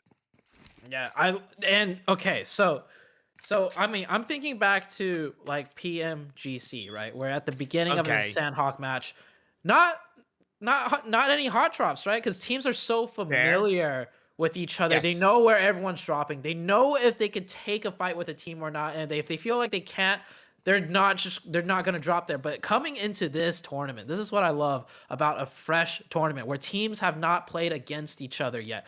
We get more hot drops, just like Miramar as well, right? We had a good hot drop fight in the beginning of Miramar. So this is what I love to see. Hopefully this energy keeps up throughout the future days, but we'll probably see adjustments. We'll probably see teams do a little bit of VOD review and figure out some other drops. But man, I miss this, Imperium. I miss the hot drops back to back on Sandhawk. Feels good, man. Greek army starting to move in through the circle as they grab their vehicles and make their way in. I'm sure I've asked a question like this to you in the past, but I always continue to love to get your perspective. Vehicles on Sandhawk, good, bad, yes or no? Oh, super good if used correctly. Okay. If Okay. used Yeah. correctly. You want to there's these small rotations. I'm talking like maybe 100, 200 meters with your vehicles that are super effective, but when teams start just driving around in the vehicles across the map, I mean, that's obviously when bad. Very That's the bad. thing. Okay, so to extend on that, then what's a bad use of a vehicle in Sanhok? Then glaringly or non-glaringly obvious bad use of a vehicle in Sanhok. Rotating past positions where teams may be, okay? Because nobody Okay, knows exactly where teams are, but Sandhawk is such a small enough map for 16 teams that you could kind of assume which positions might have a team in them. Like you have fair. these the compounds, the apexes of hills. You don't drive past those, right? So Okay, it's the for vehicles used, it's literally from hill face to hill face. Like from within yes, eyesight distance from one hill to the peak of another hill. That's about it. Like you use the vehicles that way, and of course, you always have players covering you. So, yeah. Sandhawk, yeah, vehicles can be very effective. I think we've seen out of the PMGC level just how effective they can be when utilized correctly. So it's good to see teams try and mess around with it because they realize it is a strategy that is effective. They do have to make some mistakes though, to learn how to use it. I love that. I thought that was a half decent question and very well answered, of course, Sute.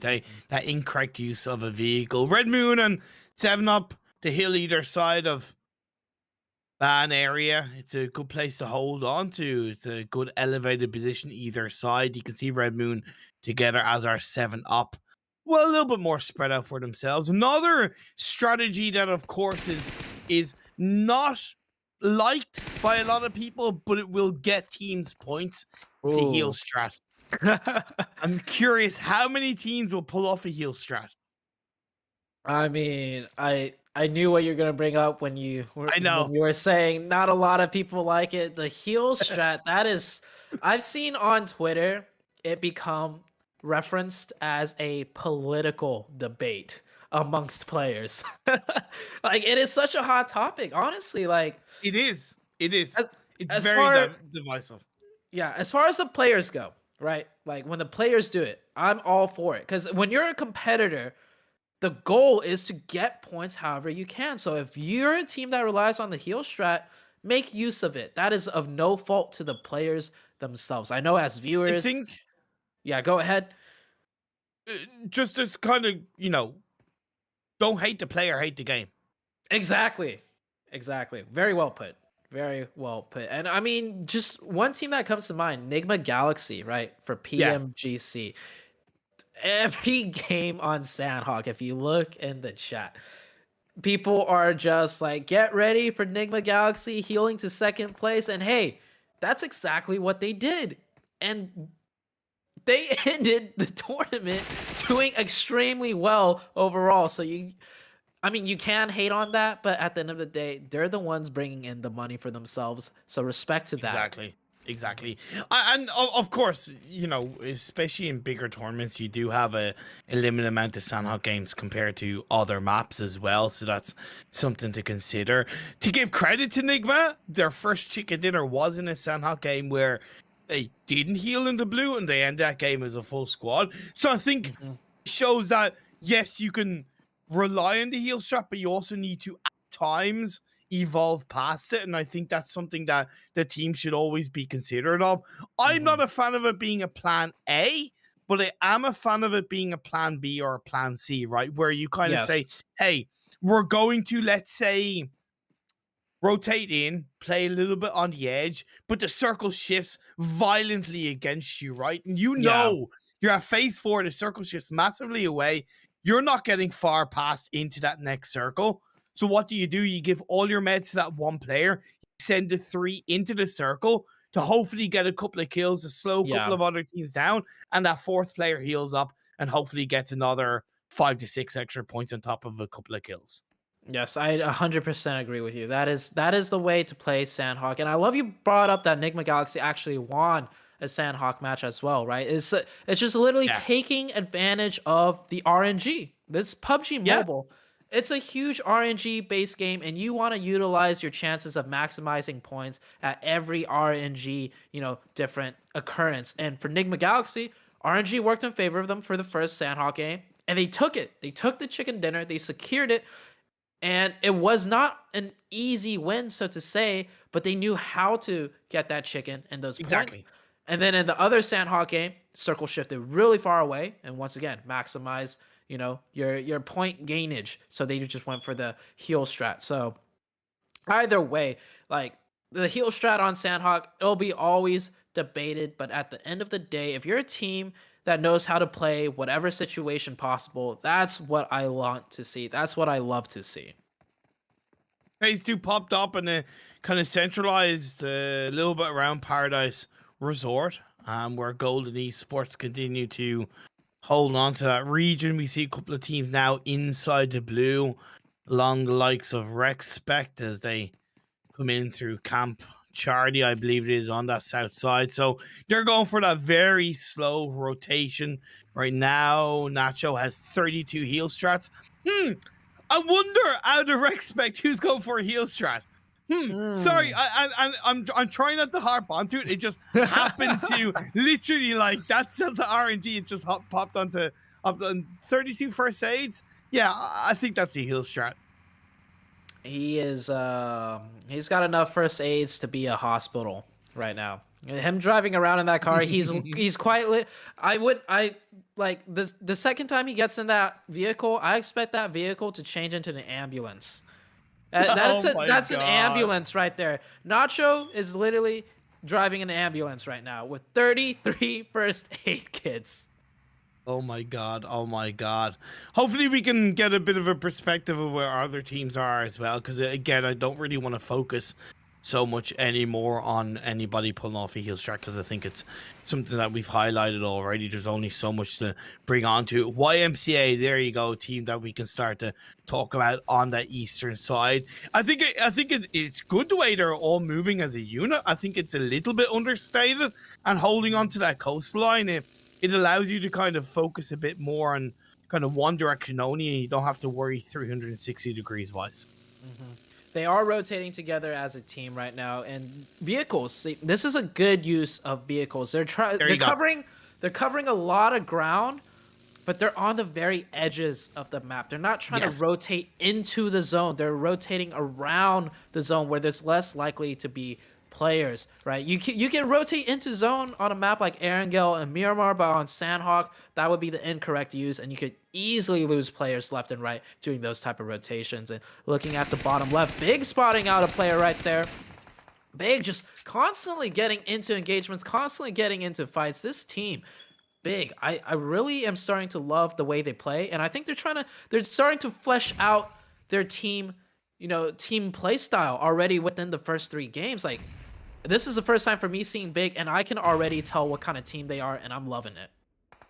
They won the PUBG Mobile Star Challenge back towards the end of 2021, and I'd noticed a bit of a reinvigoration in terms of their aggression. And again, to highlight Mizawa, a player who is naturally aggressive himself, we're seeing that shine, the teamwork coming through. Shadowwen gets taken out. Chazmak left with just 2 players up. Germany going up against France. Germany coming out on top. Will we see the French side wave the white flag and surrender, or will they look to go down fighting? It doesn't look like they're going to surrender. We see this player right here. It is a 2v4, but they're pressing it. They're trying to press that knock advantage that they had, but the Big does get that revive. That grenade does not connect. It would have been huge, and now they're forced to fall back a little bit. And Big, of course, well, Big's thirsty, and they want some kills right now. I thought that's overall pretty healthy repositioning from Trazen. That nade might not have connected, but it did allow them to move around. However, with those players back up, look at that, like a well-trained army gets a knock on the Trazen. Absolutely nothing Pocus can do. Mihi covering at the top of the hill will hopefully be able to get the elevated position on the Pocus. He does get the knockdown, and in the end, the teammates of Big come out fighting. That's a potential third party from Game Lord. Game Lord, what is with Big and getting third party? This is the second time in a row they're getting third party. I mean, last time on Miramar it worked out for them. This time, I think Game Lord did end up getting one kill. Yeah, they have one kill, so Big does lose one player this time around on that third party. But Big, I mean, they're not scared to fight. So even though they're down to 3, I think they can still get enough team synergy in for the rest of the Sandhawk map to maybe fight into the next few zone shifts.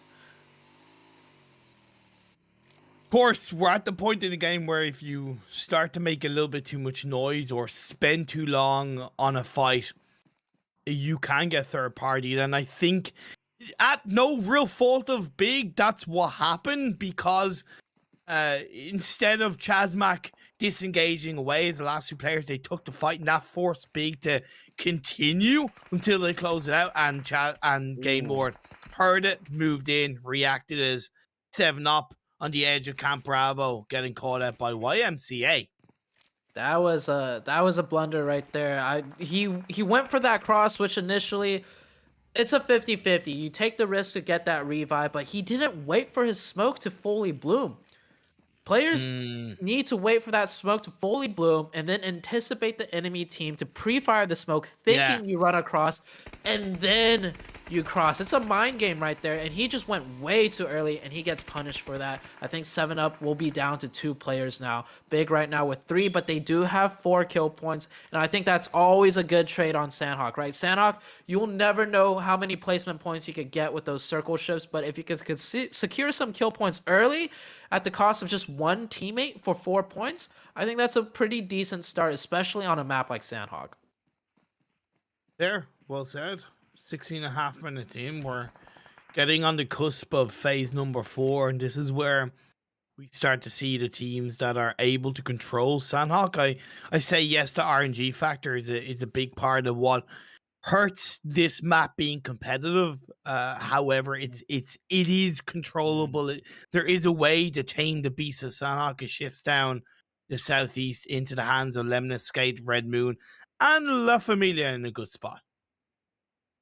That is a very big shift right there. The whole southeastern side of that map is mostly high hillsides. So we're going to see more of an elevated game finish on Sandhawk. Usually we see kind of compounds and low ground, but this one's kind of different and not a very familiar circle. I've seen this kind of often, but I don't know about the teams competing in here, how familiar they are with that territory. As Big losing another member right there. Michi goes down, and we're back onto the side of 100 here. 100 with 1 player knocked. 3 players in vehicles, it looks like, right now on the top right side. And there we go, IGL driving over to potentially get a revive on Icy. YMCA kind of third partying. I believe it was an initial knock onto Mihi by the 100. Reznov will suffer at the hands of YMCA. You gotta get, again, props to YMCA. They've done a good job of picking a player off here, picking a player off there, and that's been at the benefit of them not only using those vehicles, but hanging on to the coastal line. The 100 down to just a duo. 7-Up snaking their way in. They have to creep along the eastern edge of the circle. They find one of the La Familia players, Clay, is picked apart. Good stuff by 7-Up, but Stark is going to be found. Starkey just peeking for a second to confirm that kill, and he gets knocked right there. 7-Up down to 2, and La Familia definitely aware of their position now. Now you see La Familia turns their attention to the outside of the zone. They don't care what's in zone right now because they know 7-Up's pressing in behind them, and that UMP, another player drops down. 3v1 situation, nice. And I think 7-Up did get a knock onto Wasted. So they might pick up a kill point right there as Wasted bleeds out, but the blue zone is crouching right behind the backs of this player. 5 first aids, 29 bandages. It'll get them through phase 4, if anything, even phase 5. Will La Familia be able to find them? Blix, final player really of the 100, going into the loving open embrace of Big. Stay zone, gonna finish Starkey off. 12 teams left, 38 players coming into phase 5. Like I said, last player 7-Up will be able to use those first aids and bandages to keep himself going strong. Maybe pick off a bit of a backstab as the next circle pops. I love how patient this player is snaking in. That blue zone is just right there, but he's gonna stay prone the entire way because you never know. And he makes it in. Down to 4 first aid kits, 29 bandages, 20 seconds left, Imperium, until this zone starts closing once again. I like And the this. blue zone's going to start hurting more and more. Rex has entered the fight. They're down to 3, technically down to 2, because one player is just in the blue with 30 plus first aids, just planning on that heal strat, right? So they're maximizing their points and trying to get some kills with the other 2 members engaged on the map. I like that. YMCA, it's kind of bit them in the ass playing on the edge of circle as they now just have a solo player up. Lemnis skate, a 4-man spread on the northern edge of circle. LMV, the second German side, being largely kind of quiet across these 3 games as their teammates big have really been making the biggest amount of noise, pun intended. Red Moon still up as a full squad, but Game Lord make their way across the compound into the edge of the circle, and they do suffer a knock at the hands of Big. Rex, 2 kills. This is their last hurrah, their last push. They're pushing into Team Lemniscate right there, trying to gatekeep that. And I love Lemniscate's spread right there. Every angle on their backside is covered. Absolutely beautiful out of Sandhog. You definitely don't want to group up. Oh, and you also, you don't want to turn your back to the enemy. He does get knocked, but I think he will be able to get revived. They controlled their flank quite well. And oh my gosh, Faria. It triggered discipline. No, just shoot it. Oh my gosh. Nope, he's not in circle. He's not in circle. Make LMV think that there's no one left. Allow others to make the noise. I really appreciate this from Feria. I do gonna too. wait it out. I do too, but my anxiety. I know, just I know, watching that right now. Oh my gosh. Oh my god! He's waiting for the lineup. He wants 2 players to peek that angle at the Yes, same time. exactly. So patient right now. But Blue Zone And is now closing. Red Moon. They're gonna have to push in. And Red Moon looking to push across, but they get caught out. Red X and Versace, the 2 players that are standing for the Italian side.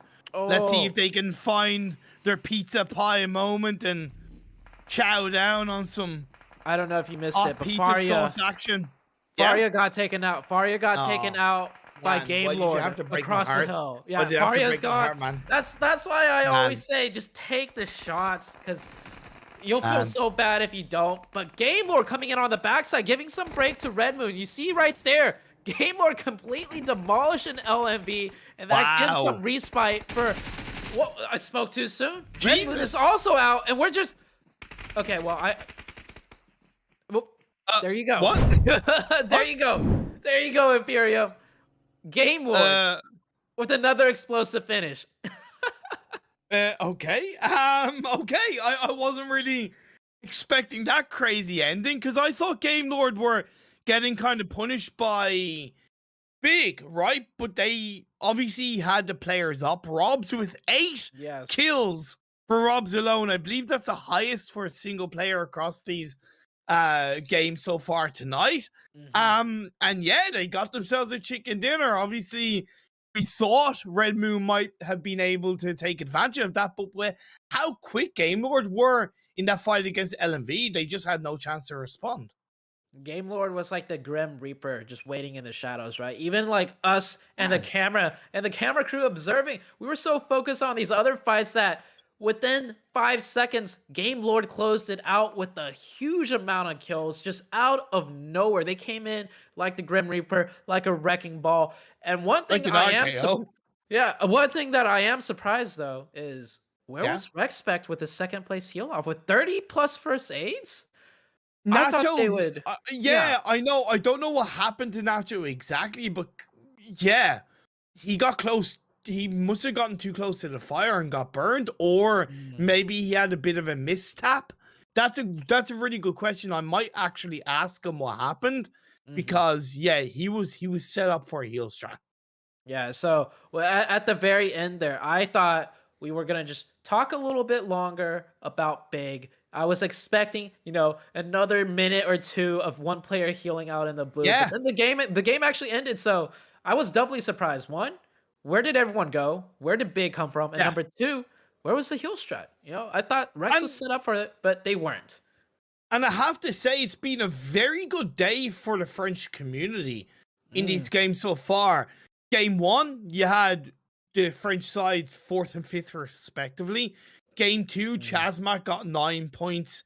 Okay, Game Lord got 6, but that's still 15 points for the French community. And then yeah. Game 3, Game Lord get a destructive win, right? So I don't Mhm, know exactly where Chasmac finished. I think they had a poor game, but either way, the French community across these 3 games, they must be on top. We'll find out at the end of the 4th game, but it's good to speculate a little bit. mhm. Yeah, and I do believe at the end of the 4th game, we will have the overall community Yes. scores, not just the team scores. So that will be very interesting to see. And if I had to place a bet based on what you just told me, I would say France. France is Yes. probably number 1 right now. Yeah, France is probably first. I'd say Germany overall probably second in Mhm, terms of just, and with all due respect to LMV, it's kind of being carried by big if they are second. mhm, With yeah, with probably maybe Italy up there a little bit, because La Familia got 8 points in game 1, they got 14 points in game 2, and they also mhm. got second place in game number 3. So yeah, it's going to be interesting to see, but we still have one more game to go. It's going to be in the hollow grounds of Varango. Myself and Zute will be back in a couple of minutes.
Welcome back, ladies and gentlemen, boys and girls, children of all ages, as we get ready to get into the final game here in day one of the PUBG Mobile Europe Community Tournament with myself, Imperium, and the wonderful Zute. Let's take a look back at the result of the third game in Sandhawk. Zute won by Game Lord. Yeah, Game Lord coming in with 13 eliminations. I thought finishing off the previous two matches with, 20 points or 25 points was huge. Well, Game Lord comes in with 28. And what other map other than Sandhawk to do this in, right? We always talk about how Sandhawk is a very aggressive base map. Whoever's got the best firepower, the best teamwork comes out on top. And well, in this case, it was Game Lord with a resounding 28-point total of just that one Sandhawk match. And I also find it pretty coincidental because of the map that you have 14s below with double-digit points, right? 16 for LMV, 14 for La Familia, 14 for Red Moon, 11 for Lemon Escape, and even just below that, Golden Esports with 9 points and Big with 8. It is that kind of spread of the points. Of course, Game Lord getting the 13 eliminations is there. So, yeah, a pretty solid Sandhawk game overall. And when we once again bring up the community aspect, the French sides are overall rocking it across the first three games. But a question for you, Zute, coming into this fourth game, the second Erangel game of the day, do you hope that we'll see kind of some evolutions compared to that first game and how teams rotate? Oh, for sure. I think this time around, the Sandhawk, or not the Sandhawk, the Erangel match, it'll be a little bit more structured, right? I think what happened in the very first game, everybody was kind of feeling each other out, and no team was really taking any decisive positions or fights, and it led to that end game where there was just a huge mass of numbers of players and just scrapping it out. I think this time around we'll see something more cleaner, so to say, as some of these teams have definitely gotten more comfortable in taking fights and taking positions, like Big, for example, on Miramar, and Sandhawk, taking those early game fights and getting those elimination points. Definitely. Showdown Gaming. Every single game so far today, they've got 0 points. So if there's one team that, because I love an underdog story to an extent, and I love kind of rooting for an underdog team per se, if there's one team I really am rooting for in this final game of the evening is Showdown, because their confidence has probably taken a beat, and even though they were coming into this with maybe a bit of an awareness that they struggle, but their confidence would still have taken a beating, and I hope that they can kind of turn it around and grab a couple of points in this final game. Not just for themselves, but for the United Kingdom community, right? This is, after all, a team game where you have another team trying to get points with you together. So if they can't do it for themselves, they need to do it for their counterparts, the 100. And the 100 in the very first game started off very strong. They got the win with 25 points. So now that the gas pedal has been kind of let off a little bit coming into the very last game, yeah, it would be huge for Showdown to turn things around, not just for them, but for the United Kingdom. Yeah, for sure, exactly. Especially when the 100 has overall done such a good job. But into the final game, we will be going. Erangel, where it all began. I love it. I just love Erangel. It's overall my favorite map. Is there particular areas of the map that you'd like to see this circle finish in, or that you want to see this game finish in? So my top 3 favorite spots so far is definitely a military circle finish. Those are always interesting. I also love seeing the Razak 50-50, right, where it's like north of the river, or it could be south of the river. And then we don't see it too often, but Stalber finishes are actually really entertaining. We've seen it at like the GC level, like very rarely. I remember there was a game where BTR was up there towards the late game, and it was like really exciting to watch. But we're on to Erangel, the last match of the day, the plane path looking a little bit skewed from the western side towards down to the southeast, but it's not too bad as far as, the vehicle lineups where teams could drop for cars and then get to the rest of the map. Do you see initially what looks like two teams heading towards Primorsk, LMV and Golden Esport, if I'm not mistaken? I know LMV do treat Primorsk as a bit of a secondary drop spot, so we could see an early fight happening between those two teams.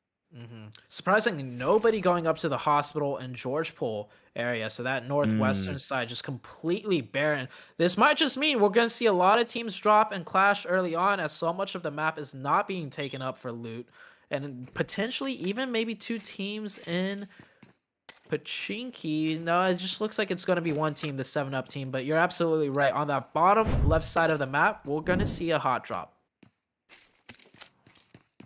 Two teams dropping in. Well, also Novo, should I say. Respect and Mega Power, both dropping in Novo. So for the time being, two hot drops in this final game of the day. Of course, definitely heavily aided by the fact that that playing path was a bit of a pain in the poo-poo hole, if you're being honest, for teams that want to drop on that kind of northeastern side. But I wasn't expecting overall to hot drops like this. Ooh, I see in the kill feed right there, Game Lord already getting one into their name, and Game Lord just ended last game like huge. So Mega Power and Respect though, and Novo, quite an interesting fight here. It's a very difficult fight when you're fighting at these crates, right? You have all these containers just blocking your sight lines, and when you want to take shots, you got to peek over the top, and then it's just completely flat, open, exposed area. So I'm curious to see how Mega Power and Respect play this one out. Respect with a 3-1 split, Mega Power with more of a 2-2 split. Yeah. For me, I think the big element that's going to aid Respect winning this team fight is Nacho. Right now, not only do I think he's a little bit too deep, but he's not really able to give the right information to the rest of his team. Plus, he's still so far away from Mega Power that if Respect get an initial knock, it's just going to take too long for him to get closer to allow the rest of his team to go across the road and onto the crates to push that fight forward. So I appreciate what the attempt is for Respect, but to me, it's not quite there yet. I think it comes down to how Nacho plays this out, right? There's a lot of variables happening here. And if Nacho plays his timing well, adjusts to what his team is doing well, Nacho's position is crucial. But so I've seen so many players in a spot like Nacho's where they shoot too early, or they don't, move up in time with the rest of the team, or whatever the case might be. And it usually ends up failing. But Nacho right now, I think he is going to readjust himself. He doesn't want to play in that position. And I think it's good. Yeah, look at Rex. I was going to ask you, the rest of the team look like they even want to take that fight, though. Exactly. The rest of Respect is moving away from the fight, I think, to just get more loot. And Nacho realizes that it's been communicated, so Nacho's starting to back up a little bit as well. He's going to put some pressure out with this grenade, as the rest of the team, the rest of the team is actually coming in to engage on this. You can see right there on your top right-hand side, they're posturing up to take this engagement with Mega Power. Interesting. I think they had a bit of a better idea with the crossfire, 2 or 3 players on the side buildings where they initially dropped, and going for that straight crate versus crate area could be to their detriment. We saw Mega Baby with the VSS might be a little bit underlooted, however does have a level 2 vest and a level 2 helmet. Mega Power look like they want to disengage away from this, which I can honestly get behind. I really can. They don't feel comfortable where they are. And credit where it's due, even though I might not have liked how Respect approached it, it was as a team, and it put the pressure on Mega Powers. Yeah, it was done together as a team. That's the most important part. And off on the other side, towards the Primorsk area, we got LMV here with a really split up. I think they are just more so split because they were scouting and rotating. I can't tell if this split is a setup to try and take the fight with Golden, but they got the angles. If Perks comes over the top of that mountain, they could maybe continue engaging on this, but it does look like a disengage. It doesn't look like a full committed fight. And honestly, that kind of worries me sometimes when, you know, as an analyst, as a caster, not that you don't want to be challenged, but actually, I'll talk about it later on, as this fight is now starting to break up between Mega Power and Respect. It initially looked like Mega Power were disengaging. They low-key did, but it was also a bit of a reposition as Fella's going to go for the 1v1, disengages away from the house. And Molotov from his teammate left behind is allowing him to push back even further. Lovely angle by Logis. However, the body power could come into play. Not quite with the Vector. Switches over to the AK and once again moves out of the building. Great movement by Fella. Yeah, Fella's actually playing this so well. And just as I say that, he does go down. He was in a 1v4 situation and playing back and forth, relying on his teammates' cover fire. So really well done. I think he did the best he could in that situation. But Respect will get the advantage here. Mega Power down to 2. Respect, just all they need to do is isolate one angle, smoke off the other, and just take one player down one at a time.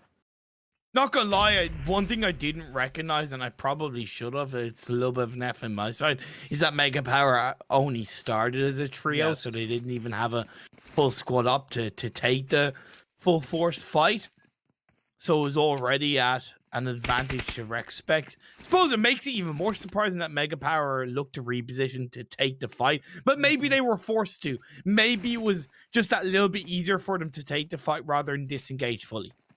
Yeah, I think they were looking to disengage, and then Rex probably caught them on the roadside, right? Mega Power's looking for a car. They had to cross that wide road, and then Rex stalled them, so they were forced to take the fight, like you said. Logis does get one. Salazar will be able to get revived. Almost going down there, so Logis putting in a lot of damage. But just like the other teammate Fella, Logis has to fall back and try and group up with Mega Baby.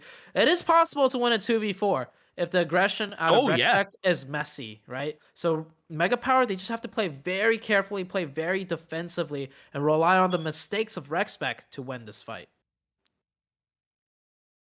Well done by Logis. Using that knock to reposition to get closer to his teammate. Communication is always key in these kind of moments when you're down to 2 players.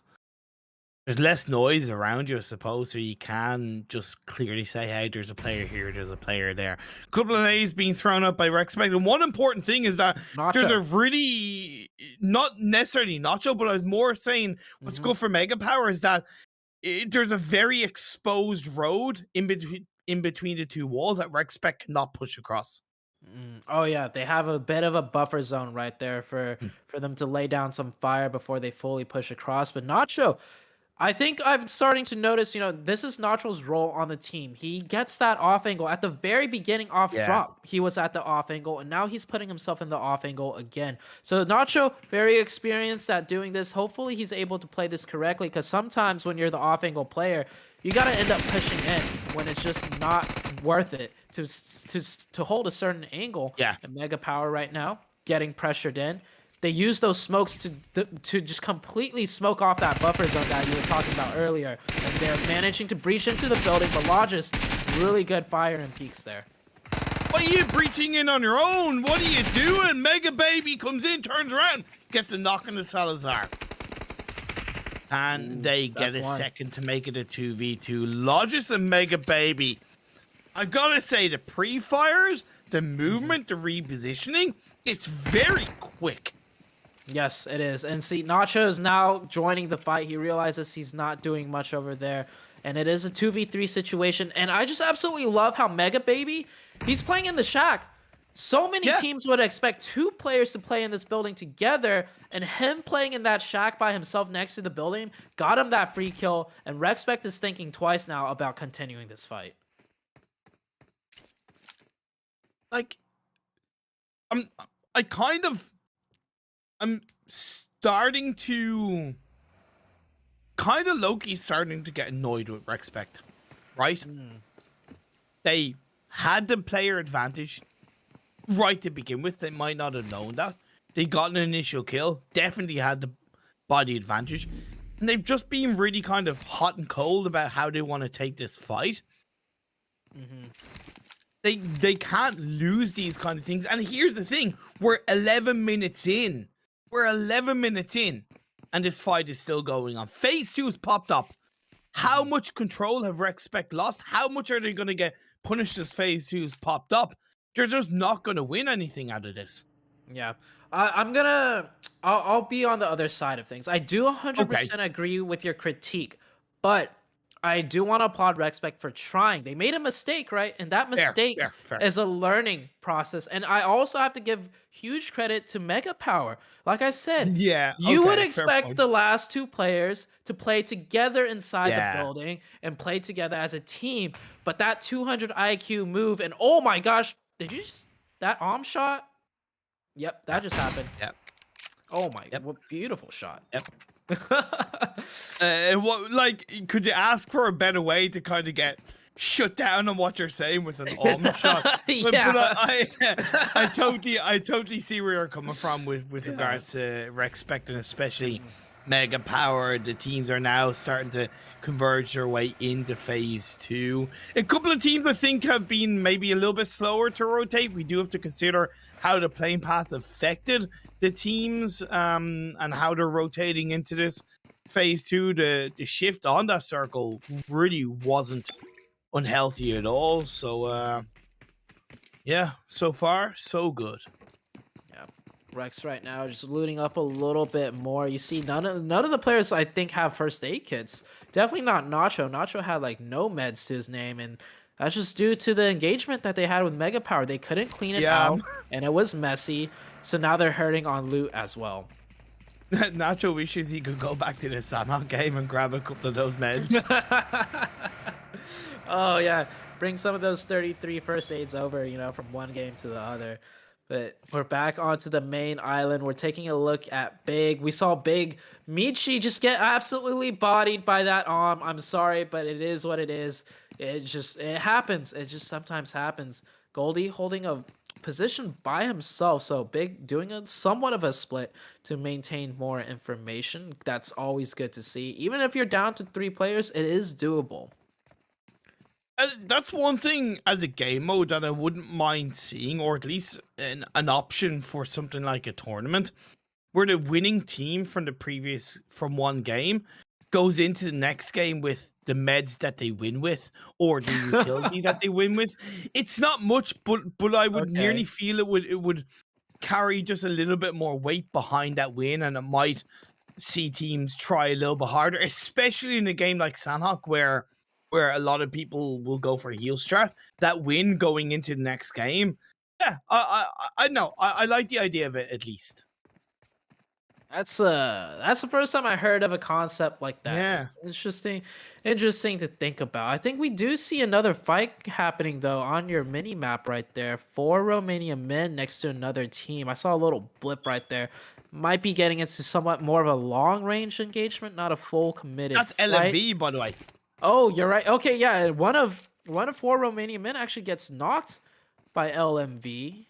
Hopefully the camera will pan over there. I mean, as beautiful as Goldie looks in that outfit and that panda hat, I would like to see some more action. And Nacho, well, I know. Once again in the blue zone, right? Just like Sandhawk, trying to find some meds this time around though, with only 2 first aid kits.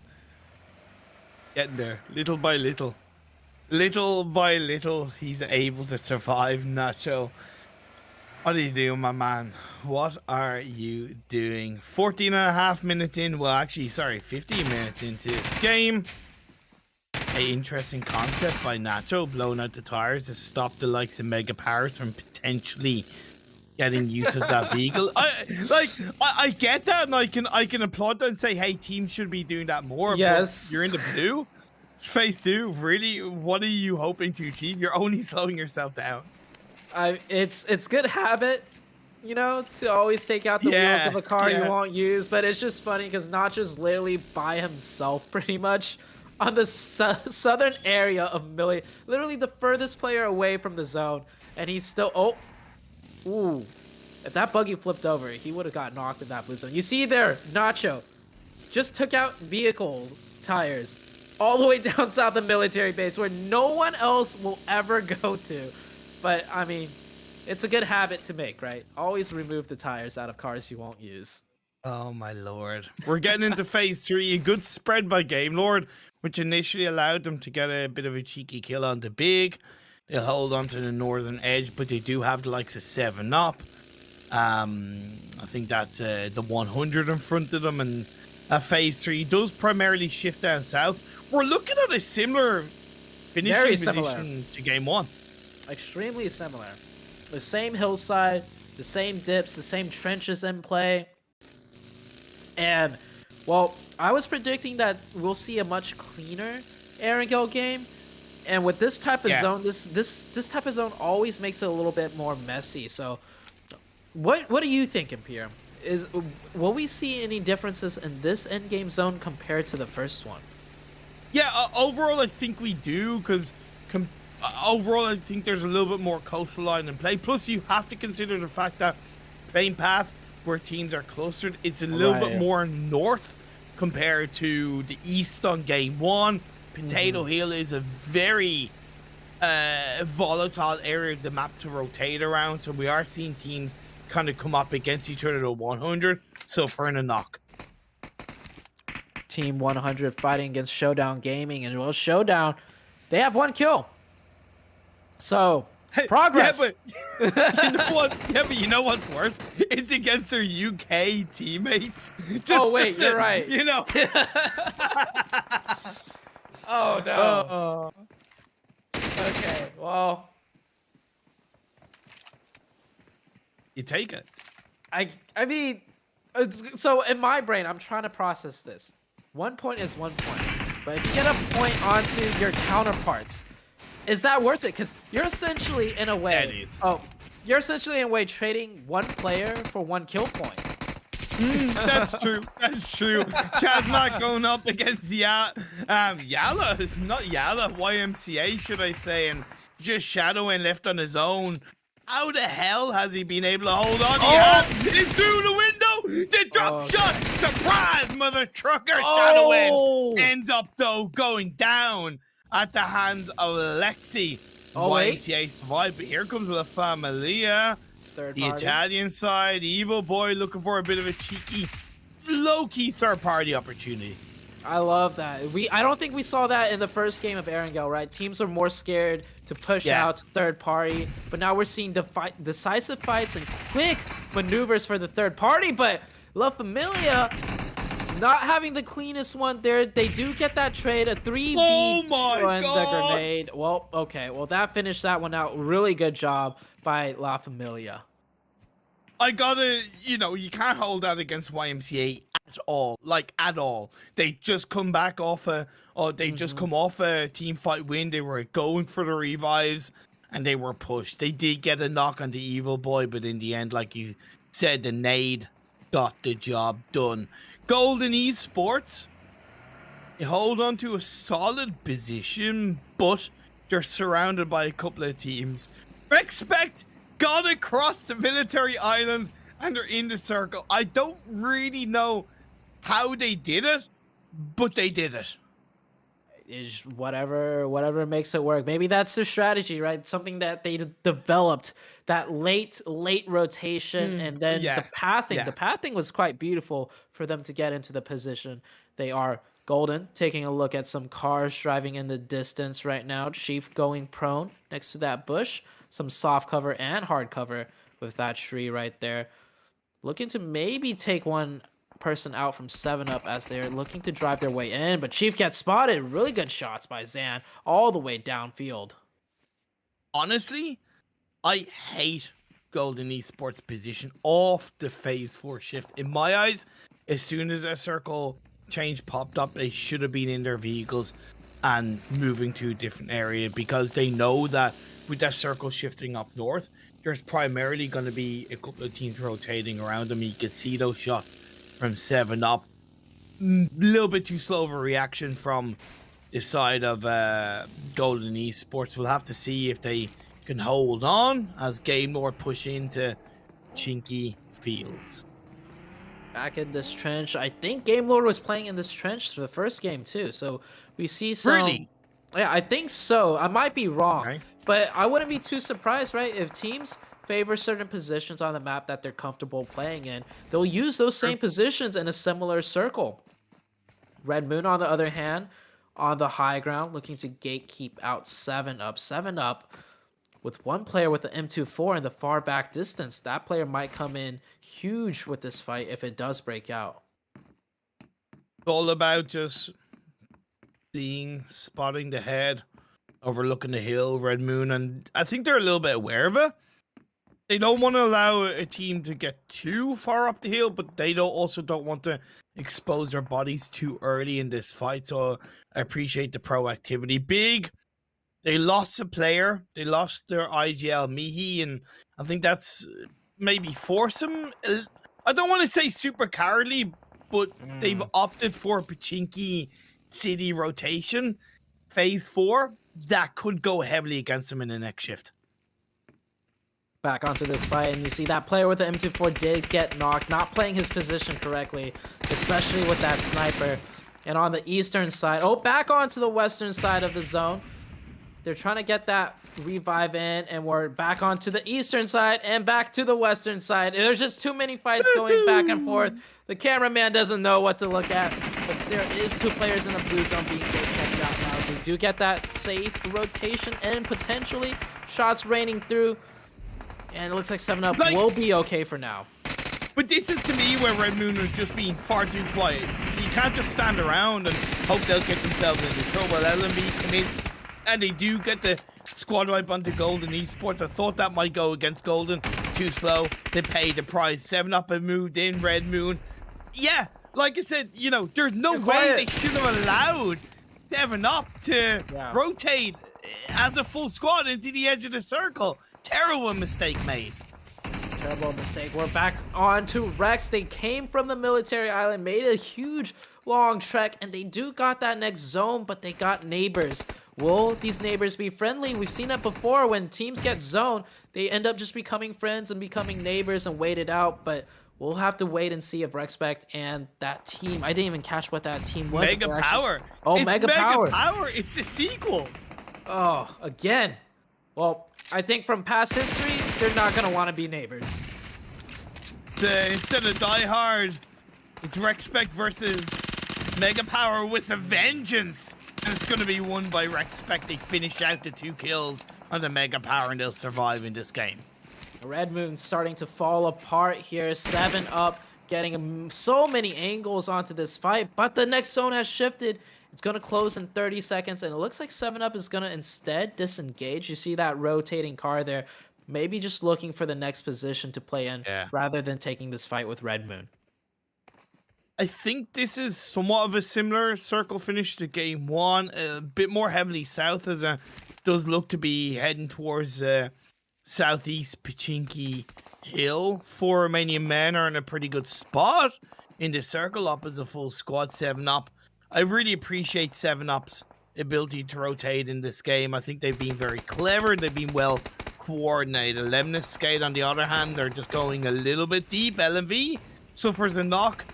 We have Game Lord still in the fields of Pachinki.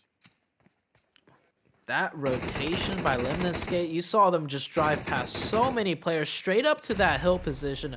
I like the decisiveness of it. It looks like a very planned rotation, and this time around, it worked.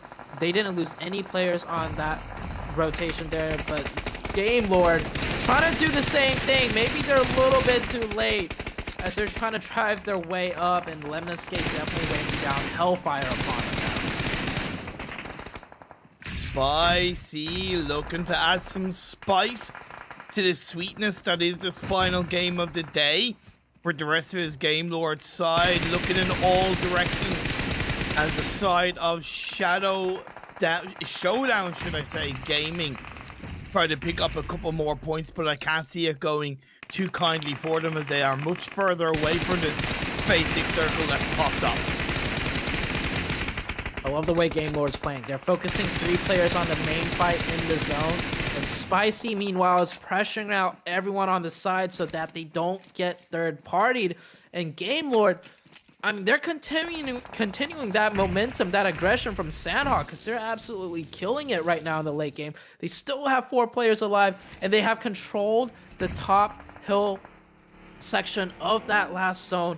I imagine they're going to farm a lot more kills, maybe even reach the same amount of kills as Sandhawk. Oh my god, 7 up! They nearly hold on! But down they go at the hands of 4 Romanian men. Stop rotating, start fighting, and start fighting they did. Unfortunately, they move into the brick wall of the Romanian side. Teobesk, my friends, as this game continues on. La Familia still alive, but Rexpect will have to move across the road. They have a team directly in front of them as far as I know, and they have to go up the hill. I love how Nacho used the rooftop just for a few more seconds before that rooftop was covered in blue, and he did pick up another kill, maximizing every situation you can to get every little point you can. Yeah, just absolutely perfectly done. We're down to 4 teams now with only 10 alive. This is quite different from the first game of Erangel. I feel like a lot of these teams are much more controlled and decisive. I mean, take a look at Game Lord, for example. 13 kills already. They just lost the player. They're down to 3. They could still finish this game out with more kills than they did in Sandhawk. 4 Romanian men on the western edge of the circle. Rexpect on the eastern edge of the circle. The last player of the 100 fortunately meets his maker into the hands of Game Lord. Another elimination for the French side. Romania, Spain, France, the 3 community teams left up in this final game of the day.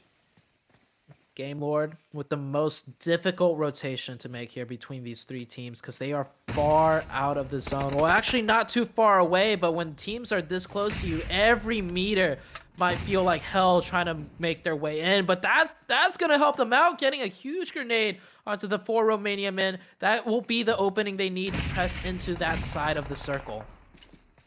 A standout player in the PMPL EUS full split for the 4 Romanian boys back then, now playing under the banner 4 Romanian men. Game Lord find the opening, but they need to push in. I feel like they've been a little bit too slow, a little bit too indecisive, but I can also respect the fact that they don't want to bite off more than they could chew.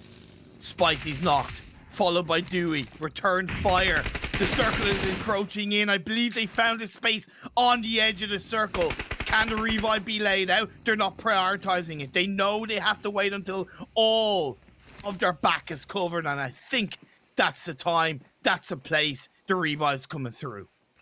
Very nicely maneuvered by Game Lord. They identified the position that is relatively stronger. They had a lot of different ways into that last circle, and they spearheaded the correct side, in my opinion. And now they're set up in a good position to win the game. They have 3 players up. It's a 3v1v1. If they don't mess up or play too fast here, speaking about playing too fast, that Buggy, ooh, very nice job. He wasn't going for a full run-in. It's the Chinese meta, man. Get in the vehicle, drive around, try and expose a couple of players, and indeed you're dead right. 3v1v1, they know they have the body advantage. There you go, Redox. Oh, beautiful. It's gonna go down. Narvello picks up another elimination for the French side. Looking for a back-to-back. Rexpect go down, and Game Lord, they come out on top. Game Lord come out on top, and I believe they finished with more points than they did in that Sandhawk game. This Game Lord team maybe a little quiet in the first 2, but definitely extremely loud in the last 2. The back-to-back, like you said, Imperium. I'm really liking this Game Lord team. Je ne sais quoi, magnifique, whatever you want to say. Absolutely wonderful final game, and final 2 games for the French side of Game Lord. Rexpect did also have a pretty good result. I don't know how they managed to pull it out of their asses, because being honest, that normally couldn't happen, but they did. They take it, right? They were down in the blue of phase 2. I thought they wouldn't get past phase 4, and they get 2nd place.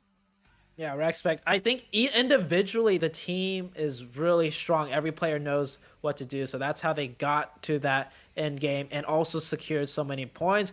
And I like the fact that, you know, they're trying to take the fights. Like you were questioning how can they lose one player early on like that in a 4v2. My opinion, hey, they learned something right there, and Yeah, they won't make for that sure. mistake again in the future. I hope so. I hope so. Well, let's go on a bit of a break while the back-end team calculate the scores. We'll be able to show you the overall community standings at the end of this day one. Let's take it to a break. See you guys in a couple of minutes.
overall rank.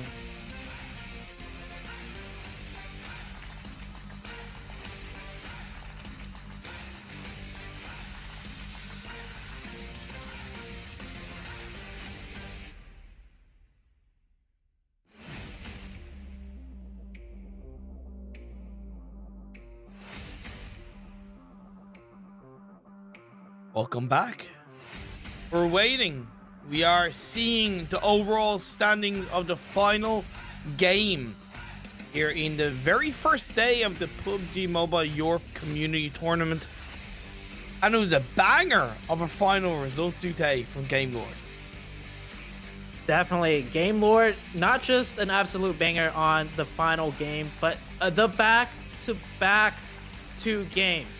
That is 2 wins in a row where they have gotten more than 25 points in each game. That is over 50 points for 2 games alone. Absolutely crazy indeed. And Respect, shout outs to them. They started off on military base looking like they were going to be struggling in the blue the whole time. And they come back with the 17-point game finish. And it was not an easy one. We saw them have to take a fight with Mega Power. Definitely not an easy team to take a fight with. And they came out on top, and they utilized their 2 members left alive, and you know, they got it, and they got it done. And we have to say, they're the only Spanish community team in today's games, because the other Spanish team is in Group E. And they've not only had a second place 17-pointer in this final game, they started the day with a third place 14-point game. In game 2, they had a result of 6 points, and in game 3, they had a 3-point game. So it's been, for the solo Spanish side for the time being, it's been a very successful day for the Spanish community. Yeah, and I want to point out Showdown Gaming, right? You were saying how they got 0 points in the first 3 games. Well, on the last one, they finished this on 6 overall for the match ranking, with 8 points, six of their points from placement and 2 from elims. So that is nice to see Showdown Gaming coming in with a little bit of a comeback, and hopefully they'll bring it into the coming days as well.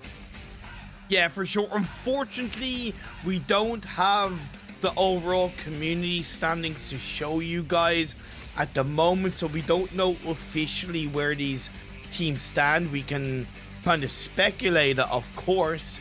The Germans teams, I think, had a little bit of a disappointing end of the day, with LMV getting 5 points and Big getting 2 points. But we did see a lot of success throughout the other 3 games, with the likes of LMV getting 16 points in the previous game, Big getting a lot of eliminations in the first game, getting 10 points. So we should see the German community up there in the overall standings after his first day.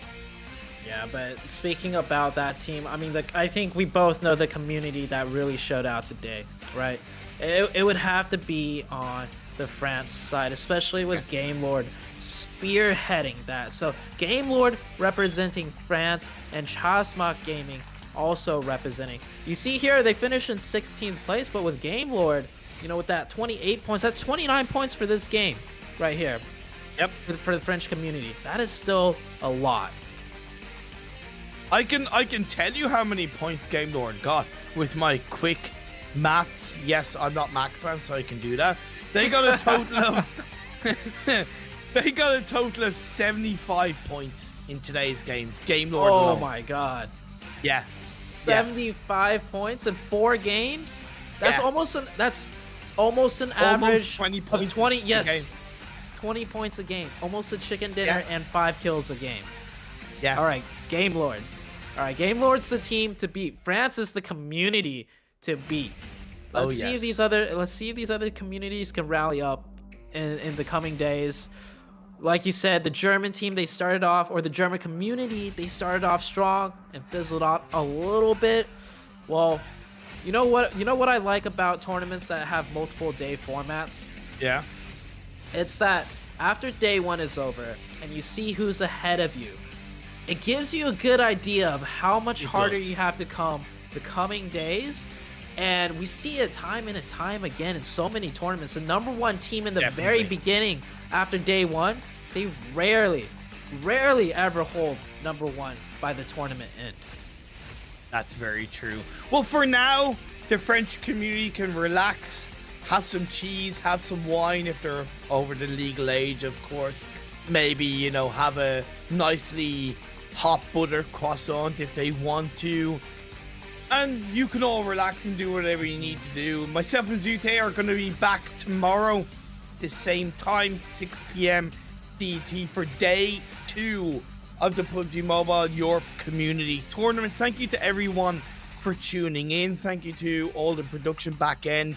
Yes, things will improve. I know there's been a couple of teething problems, but I promise you everybody is doing their best. On behalf of myself and Zute, thank you very much, and we will see you all tomorrow.